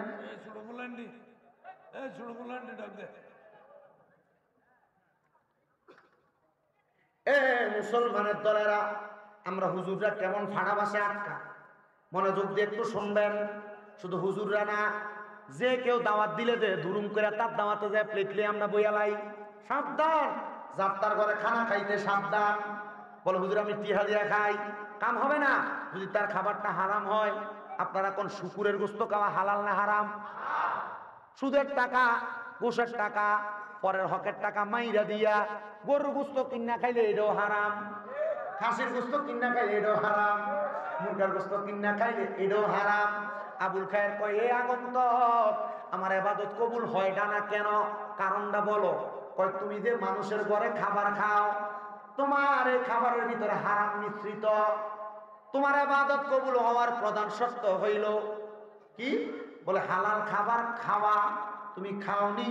বলে আমারে তারা খাওয়ায়, আমি এটা গ্রহণ করি, কিন্তু কবুল হয় কিনা জানি না, এই জন্যই তো মুরাকাবা করলাম। আবুল খায়ের, ও আবুল খায়ের, তাহলে এখন থেকে খাইবা না ছাড়বা?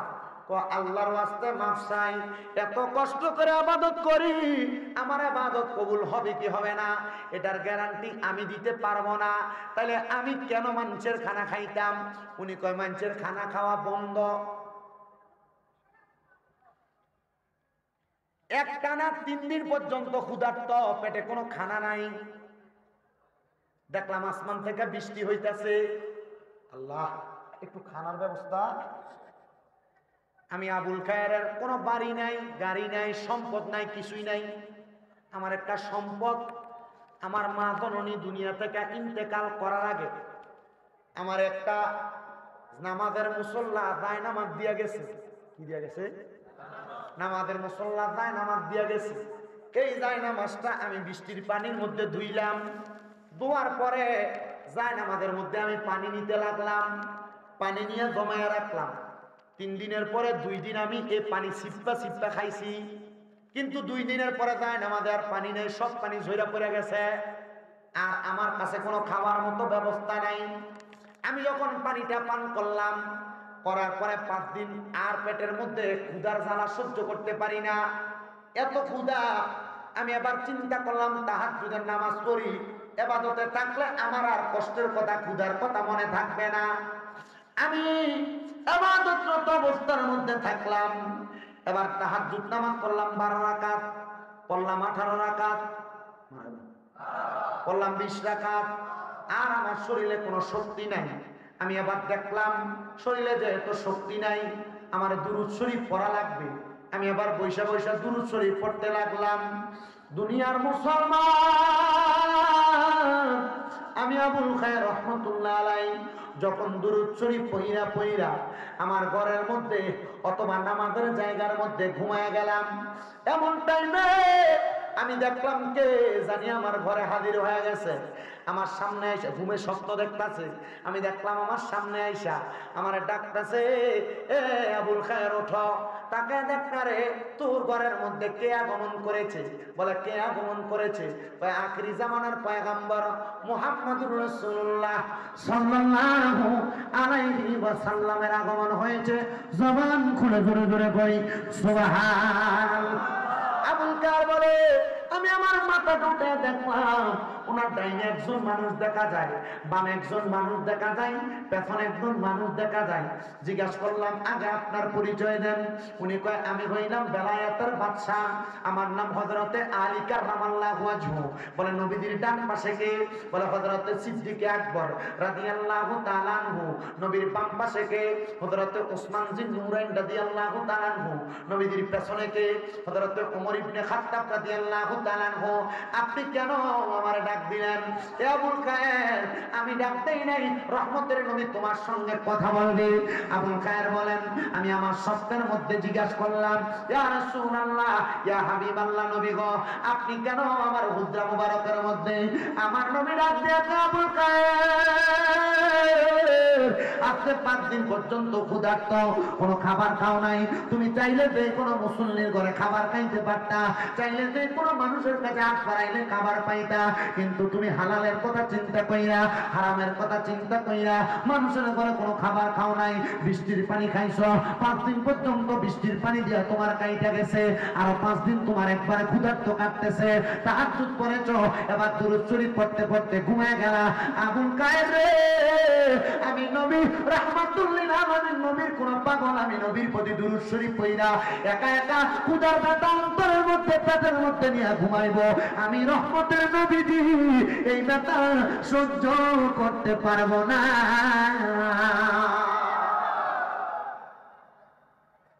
ইয়া রাসূলুল্লাহ, ইয়া হাবিবাল্লাহ, নবী গো আপনি আমার ঘর মুবারকের মধ্যে।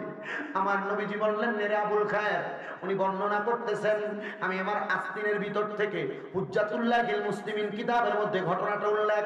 আস্তিনের মধ্য থেকে রহমতের নবী আমাকে একটা রুটি মুবারক দিলেন নবীজির হাত মুবারক খাইতা। আমি ওই রুটিটা আমার হাতে নিয়ে আমি খাইতে লাগলাম, অর্ধেক রুটি খাইলাম। এমন টাইমে আমার ঘুমটা ভাঙ্গা গেছে।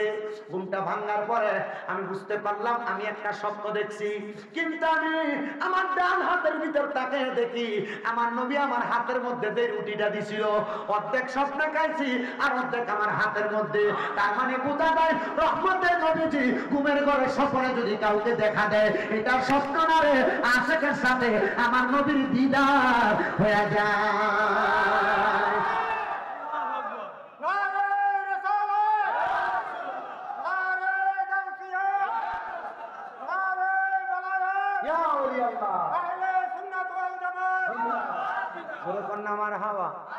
আরে রহমতে আলামে নবী নূরে মুজাসসাম, বলো রহমতে নূরে মুজাসসাম, সাহাবীরা আতর বাহার বলেন, সাহাবীরা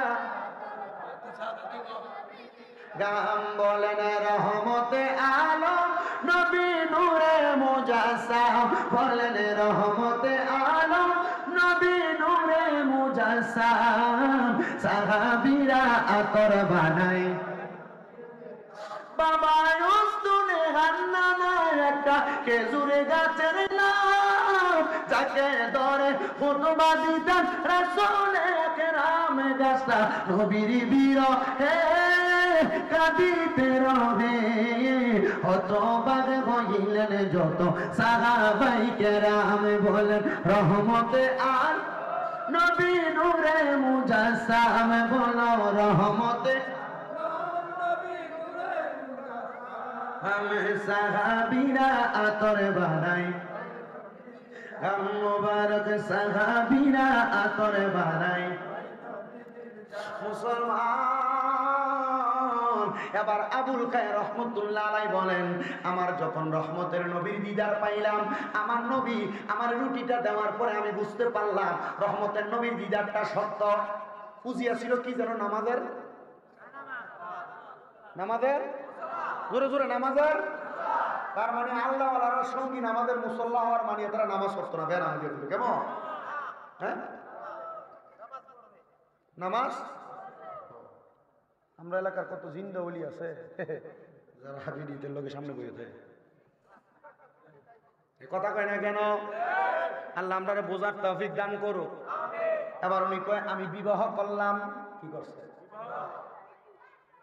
বিয়া, মাশাআল্লাহ মজার জিনিস, কি কথা কয় না? আরামের জিনিস না। এই বিবাহের মাধ্যমে আল্লাহ তাআলা জান্নাতের একটু স্বাদ এবং মজা পুরুষদেরকে দান করেন। জান্নাতের কি দান করে? মজা, জান্নাতের আরাম দান করে। মারহাবা করেন না, আস্তে আস্তে মারহাবা করেন, বোঝা যায় না। বুড়ারা বিয়াটা আবিয়াতে চিন্তা করে আমরা কেমনে কইতা বুঝি, আমরা কি বুঝি? মহাব্বতে কন, কারণ যদিও না বুঝেন আল্লাহ তাআলা একটা বালা বউয়ের ব্যবস্থা করে দেয়। আমিন কন, আমিনের আওয়াজ বেশি জোরে কোন আমিন, আর মহাব্বতে কোন আমিন। এ মুসলমান, উনি ডাক দিয়ে কয় আমি নামাজ পড়ার জন্য আমার সুন্দর একটা নামাজের মুসল্লা আমার স্ত্রীকে আমি আমার কাছে আনলাম, আইনা বললাম তোমাকে মোহরানা দেওয়ার মতো আমার কাছে কোনো টাকা নাই, পয়সা নাই, সম্পদ নাই, আমি তোমার মোহরানা হিসেবে কন্যা কিটা দিছে। আর অনকালার বেরিয়েতে মোহরানা নির্ধারণ করে এলাকার মুরব্বীরা 5 লাখ 10 লাখ মোহরানা। আর চট্টগ্রামের ভিতরে তো একটা কুপথা চলে, কুপথা 20 লাখ 10 লাখ 15 লাখ মোহরানা না হয়ে বিয়ে হয় না। কথা বলেন, আমরা যৌতুকের বিপক্ষে বলতে থাকি, বলি না?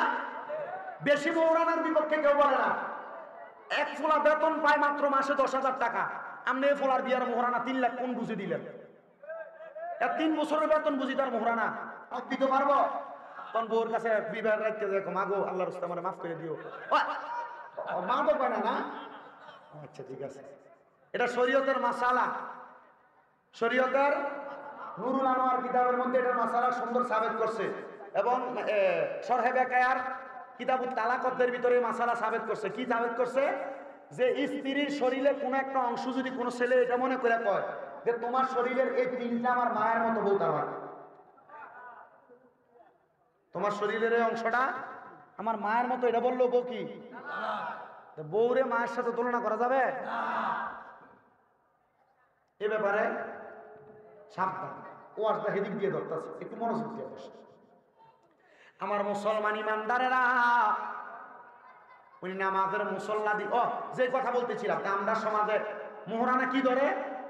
বেশি ধরে।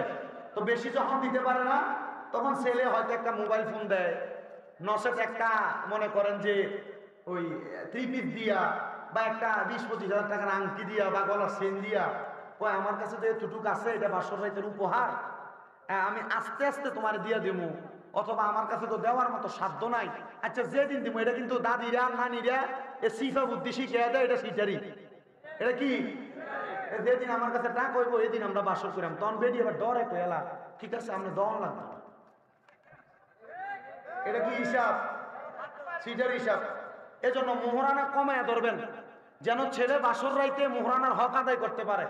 যদি আপনি কমায়া ধরেন তাহলে ছেলেটা ভালোভাবে মোহরানার হকটা আদায় করতে আদায় করতে পারবে। কিন্তু ছেলে তো এটা পারতেছে না, না পারার কারণে অনেক মুরব্বী বাবার এখানে আছেন, বউর কাছ থেকে এমনি দাবি মাপ লওয়ার চেষ্টা করছেন কিন্তু বউ মাপ করছে না, মারা যাইবেন, জালেম হইয়া কবরের ভিতরে হাসরের ময়দানে উঠবেন। কেন? কারণ আপনি মোহরানার হক আদায় করেন নাই। মোহরানার হক আদায় না করে যদি মারা যান, জান্নাতে যাবেন কিনা এটার ব্যাপারে সন্দেহ আছে। কথা কি ক্লিয়ার? কথা বুঝতে পারছেন? এজন্য আপনারা যারা সম্পদওয়ালা টাকাওয়ালা আছেন বা বয়স্ক বাবারা আছেন, বিয়ে করছেন, মোহরানার হক দিচ্ছেন কি দিচ্ছেন না এটার ব্যাপারে সন্দেহ আছে, বউয়ের সাথে আজকে ডিসকাস করে নেবেন বিষয়টা, এটা নিয়ে সমাধান করবেন যে মোহরানার হক দিছি কিনা, আর দিতে পারেন আর না পারেন এটার ব্যাপারে খুব সুন্দর করে একটা সমাধান করার চেষ্টা করবেন। কথা কোন ঠিক কিনা? কারণ আমি যদি আপনার কাছে কিচ্ছা কাহিনী গুলো কইয়া চলে যাই আর আপনারা কিছু যদি আমি না বইলে দিয়ে দেয় এ ওয়াজ দিয়ে কোনো কাম হইব? তখন কাম হইব? যে কথা বলতেছিলাম উনি আমার বিয়ার মোহরানা জোরে কয় না, আরো জোরে কন না, যায় নামাজ হইল আমার নামাজের মুসল্লাটা হইল আমার বিয়ার মোহরানা। ওই বিয়ার মোহরানা আমি আমার স্ত্রীকে প্রদান করলাম। মোহরানাটা দেওয়ার পর হযরত আবুল খায়েরের ইন্তেকাল হইল। এবার ওনার স্ত্রী ওনার জীবনী লিখতেছেন। উনি বলেন আমার স্বামী ইন্তেকাল করার পরে আমি আমার সন্তানটাকে ভালোভাবে পড়ালেখা করাইতে পারি নাই, কোরআন শিখাইতে পারি নাই, সন্তানটাকে মানুষ করতে পারি নাই। আমার সন্তান আমার ঘরের যত মাল সামান ছিল সব বিক্রি কইরা কইরা ইসলাম এলাকার মধ্যে যাইয়া সে নেশা করত, মদ পান করত। দুনিয়ার মুসলমান নেশা যখন করত আমার ওই নামাজের মুসল্লাটারে আমি একদিন জোহরের ওয়াক্তে খোঁজ করতেছি, কিন্তু আমি আমার নামাজের মুসল্লাটা পাইতেছি না। হঠাৎ করে আমার সন্তান আমার ঘরের মধ্যে আগমন করলো। জিজ্ঞাসা করলাম এরা আমার সন্তান, আমার নামাজের মুসল্লাটা কোথায়? সন্তান আমার উত্তর দেয় মা প্রত্যেকদিন আমি নেশা করার জন্য আমার ঘর থেকে বের হয়ে যাই, আমার একটা সামান নিয়ে যাই বিক্রি করে নেশা করি। আজকে আমার ঘরে কোনো সামান নাই যেটা বিক্রি করে নেশা করব। মা গো মা, আজকে আপনার নামাজের মুসল্লাটা আমি বিক্রি করে দিছি। কি করবার লাগিয়া? এলাকার নেশাখোর আছে না? এটির লাগে এলাকার ভিতরে ডেক দেখছি রয়েছে দম যায় না। এলাকার নেশাখোর আছে না? গ্যাসের সিলিন্ডারের লাইন চুরি করে বেড়ে দেখা কথা মানে আছে না? কলডি বেড়ে চুরি করে দেখা, মোটর বাইরে থাকতে পারে না চুরি করে দেখা। এই নেশাখোরের জ্বালায় বড় মানুষ টিকে। আল্লাহ এগুলা থেকে আমাদেরকে হেফাজত করুন জোরে কোন আমিন।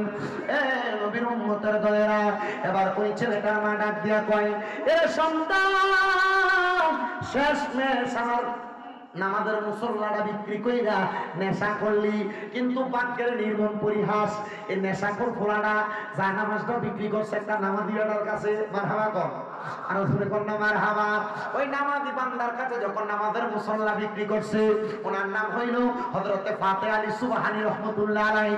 হযরতে ফাতে আলী সুবহানী বলে নামাজের মুসল্লাটা আমি আমার হাতের মধ্যে পাইয়া আমি নামাজের মুসল্লাটা নিয়া ওই ইসলাম এলাকার প্রত্যেক ঘরে ঘরে গেলাম। কে এমন ব্যক্তি এত অভাবী তার ঘরে টাকা নাই পয়সা নাই নামাজ পড়ার মুসল্লা বিক্রি করে দিছে? আহা, আমি সব ঘরে গেলাম, কোন ঘরের সামনে যে আমি সন্ধান পাইলাম না। হঠাৎ করে আমি ইসলাম এলাকার একবারে শেষ প্রান্তে একটা ঘরের দরজায় কোরআন আনলাম। ঘরের সদস্যরা আসুনি তোমরা ঘরের মধ্যে? বলে হ্যাঁ। একজন মহিলা জবাব দেয় হুজুর আমি আছি। বলে তোমাদের ঘর থেকে একটা নামাজের মুসল্লা বিক্রি হয়েছে কিনা? বলে হ্যাঁ আমার একটা নামাজের মুসল্লা বিক্রি হয়েছে। এই কথা শুই না মহিলাটা ঘর থেকে বাইরে হয়ে আসছে, আইসে আবার কয় হুজুর নামাজের মুসল্লা কি আপনার কাছেই যাচ্ছে? বলে হ্যাঁ হুজুর অভাবে পয়রা নামাজের মুসল্লা বেছে নাই, আমার সন্তান নেশা করার জন্য নামাজের মুসল্লাটা বিক্রি করে দিছে। এবার আল্লাহর কয় কি বলেন, আমার চক্ষু কপালের দিকে উঠতে লাগলো। আমি আবার জিজ্ঞাসা করলাম মা আপনার সন্তানকে এতই নেশা করে? ওই মা ডাক দিয়ে কয় হুজুর আমার সন্তানটারে আমি বড় চিন্তিত, এটারে কেন আল্লাহ হেদায়েত দেয় না? হুজুর আপনি কি আমার সন্তানটারে হেদায়েত করতে পারবেননি? হুজুর কয় মা আল্লাহর ওলিরা চাইলে অনেক কিছুই পরিবর্তন করাইতে পারে, করতে পারে, এই ক্ষমতা দিছে একজনকে। ও মুসলমান, এবার আল্লাহর ওলি কয় মা আপনার সন্তানকে পাঠাইবেন। হুজুর আমার বুঝে তো নামাজই হয় না, আপনি যে এলাকার মসজিদের ইমাম সাহেব আপনার কাছে পাঠাবো কেমনে? আমার সন্তান তো যাবে না। ডাক দিয়া কয় মা আপনার সন্তানকে আপনি বলবেন তুই যদি ইসলামের ওই মসজিদের ইমামের কাছে যাস, আগামীকালকে নেশা করার জন্য যে টাকা লাগবে ওই টাকা তোরে ওই ইমাম দিয়ে দিবে। মা কয় আমি হুজুরের কথা মোতাবেক তারা আদেশ করলাম। ওই সন্তান হুজুরের কাছে গেলেন। হুজুর কয় বাবা কেন আসতো? হুজুর আপনি নাকি বলছেন আজকে নেশা করার টাকা আমারে দিবেন। হুজুর বলে হ্যাঁ তবে শর্ত আছে, ইসলামের এই বড় মসজিদের সামনে একটা পুকুর আছে। বলে হ্যাঁ এই পুকুরের পানির মধ্যে বিসমিল্লাহ বলে 3টা ডুব দেওয়া লাগবে, আর নচেত তোমারে আমি অর্থ দিরহামগুলা দিব না। এ হুজুর টাকা দিবেন তো দিবেন, খাতাইয়াই দিবেন। বলে হ্যাঁ যাও না মসজিদের এই পুকুরের মধ্যে তুমি ডুব দিয়া দাও। বলা ডুব দিছে 3টা। কয়টা? পড়ছে কি? যেরকম পড়ছে কি? বিসমিল্লাহ করে ডুব দিছে। মুসলমান ও নবীর উম্মতের দয়েরা মনোযোগ দিয়া শুনবা। সন্তান ডুব দেওয়ার পরে আল্লাহ কলি ঠিক কথা মোতাবেক হাতের মধ্যে স্টেনের টাকাগুলা দিয়া দিছে। ওই ছেলে টাকাগুলা নিয়ে রাস্তা দিয়ে হাঁটে, মানুষের তারা দেখে দৌড়ে দৌড়ে ফালায় জায়গা, তারা দেখা এর কাম দইল মানুষের দরকার নাই, আমি এই টাকা দিয়ে নেশা করি। মদের বাটিখানায় যেছে, মদের বাটিখানার মানুষ এর চেহারা দেখা সব দৌড়ে দৌড়ে পালাই গেছে। কই আরে মদ কিনবো কার থেকে, টাকা সাইজ মদ বেচবি না নাই মদ। দেখবেন যারা এলাকার ভিতরে মাদকের ব্যবসা করে এরা লোকে সহজে কেউ লাগে না। এরা লোকে প্রশাসন নামক কিছু দূর প্রশাসন এদের সাথে হাত আছে। কথা বল না কেন? তাই বলেন, ঠিক কিনা বলেন? বাংলাদেশের প্রশাসনের অনেক লোকেরা এমন মাদক ব্যবসায়ীদের সাথে হাত করে পেরা এদের থেকে চাঁদাবাজি খাইয়া চাঁদা খায়া এদেরকে ব্যবসা করার সুযোগ করে দিছে। বাংলাদেশের বর্তমান যে অবস্থা, প্রশাসনকে মানুষ ঘৃণা করছে। ভবিষ্যতে যদি এমন করে যেমন ভাবে মানুষ প্রশাসনকে পূর্বে ঘৃণা করছে, আর ভবিষ্যতে যদি করে আমার মানুষ তাদেরকে ঘৃণা করবে। কথা বলেন ঠিক কিনা? আমরা প্রশাসনের দৃষ্টি আকর্ষণ করব, নেশা নামক দ্রব্য যে এলাকায় বিক্রি হয়, যার মাধ্যমে বিক্রি হয়, তাকে এলাকা থেকে প্রতিহত করেন, মাদক দমন হবে। আমরা হচ্ছে উল্টাপাল্টা মাদক দমন কমিশন খুলবেন, আর এলাকার ভিতরে তারাই যারা দমন কমিশনের সভাপতি, এই এলাকায় মাদকের ব্যবসা করে। আমার চোখের দেখা যারা একা মাদক দমন কমিশনের সভাপতি, হ্যাঁ মাদকের ব্যবসা করে। চিন্তা করে দেখছেন আপনি? তা আমি খবর নিছি, আমি কয়েকজনের সাথে কাকা লাভ কি, রাত্রবেলা পুলিশে এত ঘরে ভাত খায় কি খা কি যদি কোন গোয়েন্দা চত্বরের মাধ্যমে এটা জানতে চায় আমার কাছে ফোন দিয়ে আমি দেখাই দেবো কনে খা, আমার কাছে খবর আছে। কিন্তু এরপরে খবর ভাই কি জানেন, ওরে দিয়ে যে না ওই অন্য জায়গায় যে রাস্তার ভিতরে মালটাল ধরে আমরা এলাকার অমুক যে বেছে তার কাছে না তারা এটি বেচে যায়।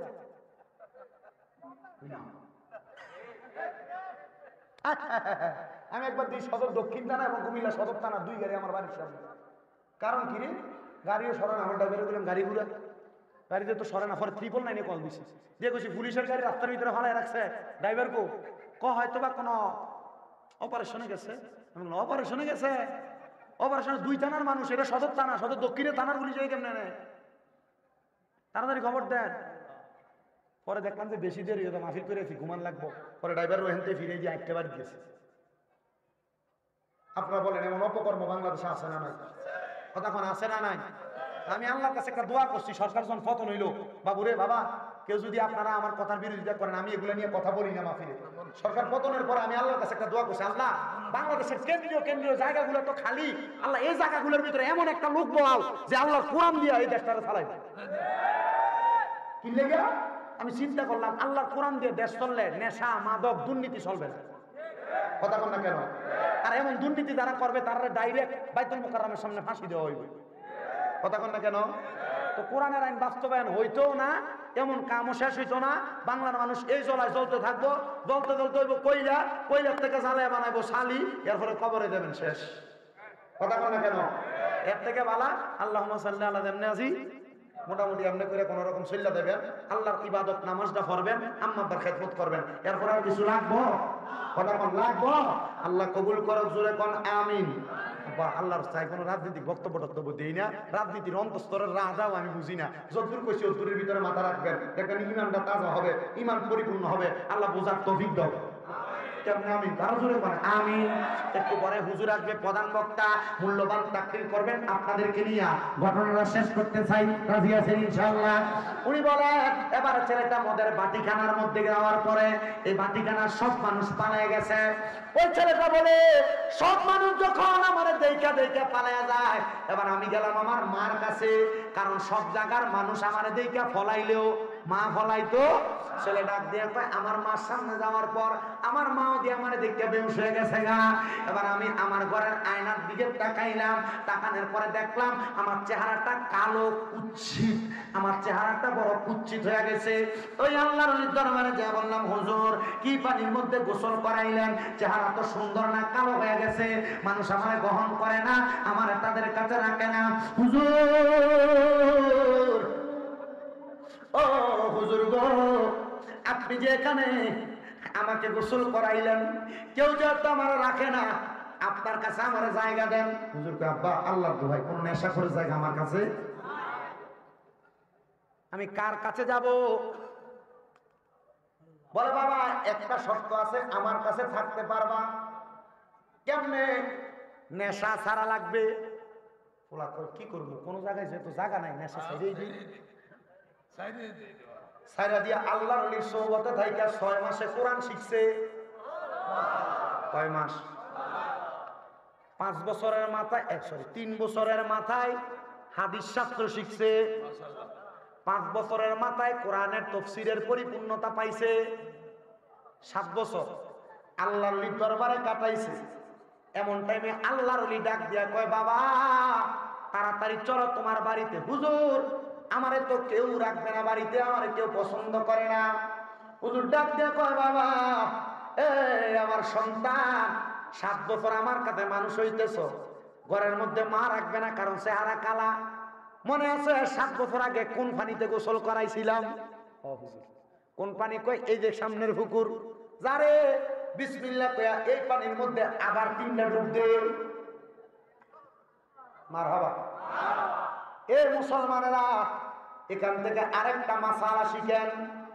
যাদের গোসল ফরজ হয়, আমারও বলি পর্দার আড়ালে যে মা বোনেরা শুনতেছেন, এখানে যে মুরব্বী বাবারা, বয়স্করা, নাবালক থেকে সাবালক হওয়ার ছেলেরা, গোসল যাদের ফরজ হয়, ফরজ গোসল কেউ যদি সুন্দরভাবে পরিপূর্ণভাবে সুন্নত মাইনা না করে, তাহলে সে অপবিত্র থাইকা যায়, নামাজ আল্লাহর কাছে কবুল হয় না। ফরজ গোসল কিভাবে করবা? মনোযোগ দিয়া শুনবা, মনোযোগ দিয়া শুনবা, মনোযোগ দিয়া শুনবা। বিয়েতে বেটারা দুরুম করে যে গোসল করে শেষ করে লাও, মনে করছো শরীর পবিত্র না। তোমার শরীর পবিত্র না। ফরজ গোসলের সিস্টেম, বলে হুজুর ওযু করলে তো চলবে। আরে না মিয়া, ফরজ গোসলের সিস্টেম তোমার বাম হাত দ্বারা ডান হাত দিয়ে তোমার লজ্জাস্থানে পানি ঢালবা, বাম হাত দ্বারা পরিষ্কার করবা, 3 বার পানি ঢাইলা 3 বার পরিষ্কার করবা। তারপর তুমি তোমার লজ্জাস্থান ধৌত করার পর হাতটা ভালো করে ধুইয়া ভালোভাবে কুলি করবা, নাকে পানি দিবা, ডান দিকে 3 বার পানি দিবা, বাম দিকে 3 বার পানি দিবা, তারপর মাথায় পানি ঢালবা। এটা হবে ফরজ গোসলের মূল নিয়ম। তাহলে তুমি পবিত্র। আন্নচেত এতদিন যদি এই নিয়মের বাহিরে কোনোভাবে গোসল করে থাকো, তাহলে তোমার এই গোসলের মাধ্যমে পবিত্র হও নাই। মুসলমান ইমানদার নবীর উম্মতের দলেরা ছেলে 3 বার ডুব দিয়া এবার আল্লাহর ওলির সঙ্গে তার ঘরের দরজায় সালাম দেয়, দরজা খোলে না। আরেকটা মাসালা, কারোর ঘরের দরজায় গেলে 3 বার সালাম দিবেন, দরজা না খুললে ওই ঘরে প্রবেশ করবেন না। ছেলে কয় 3 বার সালাম দিলাম, মায়ের ঘর, অনেকক্ষণ জবাব নাই। আল্লাহর ওলি কয় দরজা ভাঙ্গ। প্রবেশ করলাম, যাইয়া দেখলাম আমার মা নামাজের মুসল্লায়, আমার মারে ডাক দিলাম নামাজরত অবস্থায়। চিন্তা করলাম এখন ডাক দেওয়া যাবে না, অনেকক্ষণ অপেক্ষা করলাম, 3 তাসবিহ 5 তাসবিহ 7 তাসবিহ পরিমাণ, কিন্তু আমার মা কোনো কথা বলেন না। আল্লাহর ওলি আমারে কয় মায়ের ডান দিকে আঘাত করো অথবা মায়ের ডান দিকে হাতটা লাগাও। উনি কয় আমি ডান দিকে হাতটা লাগাইলাম, লাগানোর পরে দেখলাম আমার মা কাইট হয়ে ডান দিকে পড়ে গেছে। এ মা আপনি কেন এমন ভাবে পড়ে গেলেন? কারণটা কি জানতে চাই? মা জননীর দিকে তাকায় দেখে নিঃশ্বাস প্রশ্বাস শেষ, মা ইন্তেকাল করেছে। ইন্না লিল্লাহি ওয়া ইন্না ইলাইহি রাজিউন। নারে তাকবীর, আল্লাহু আকবার। নারে রিসালাত, ইয়া রাসূলুল্লাহ। নারে গাউসিয়া, ইয়া গাউসুল আহলে সুন্নাত ওয়াল জামাত জিন্দাবাদ জিন্দাবাদ। রাজাপুরা দরবার শরীফ জিন্দাবাদ জিন্দাবাদ। ডক্টর সৈয়দ নজরুল ইসলাম ভাই সাজারি সাহেবের আগমন, হারমবাসীর পক্ষ থেকে হযরত শাহজালাল রহমাতুল্লাহ ইসলামী যুব সংগঠন, হুসাইনিয়া যুব কমিটি, আহলে সুন্নাত ওয়াল জামাত, নারায়ে তাকবীর, আল্লাহু আকবার। নারায়ে রিসালাত, ইয়া রাসূলুল্লাহ। আল্লামা হযরত মাওলানা ডক্টর সৈয়দ নজরুল ইসলাম ভাই সাহেবের আগমন, শুভেচ্ছায় স্বাগতম। দাদা ভাইয়ের আগমন, শুভেচ্ছায় স্বাগতম। জোরে বলেন মারহাবা। আপনি এখানে বসেন,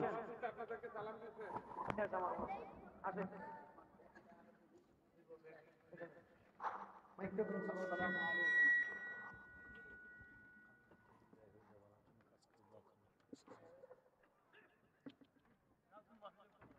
কোন আলহামদুলিল্লাহ। এলেমের বহনতায় সুন্দর তকরীর করবেন আপনাদের জন্য। আমি যা বয়ান করছি এ বয়ানের মূল কথা, হুজুর আমি কি 1 মিনিটে কি শেষ করব? জি জি জি। এ বয়ানের মূল কথা, এই সন্তান মাকে দেখছি কালকে জানাজা দিতে পড়াইছে, খুলে ফেলেন, নিজে মারে কবরে নামাইছে। কবরে নামানোর পর ওই যে আল্লাহর নবীর কাছে 7 বছর ছিল, এই আল্লাহর নবী বলছে হুজুর আপনি তো অনেক কিছু পারেন, আমার মা যে মরছে কবরে কেমন আছে এটা আমারে দেখায়।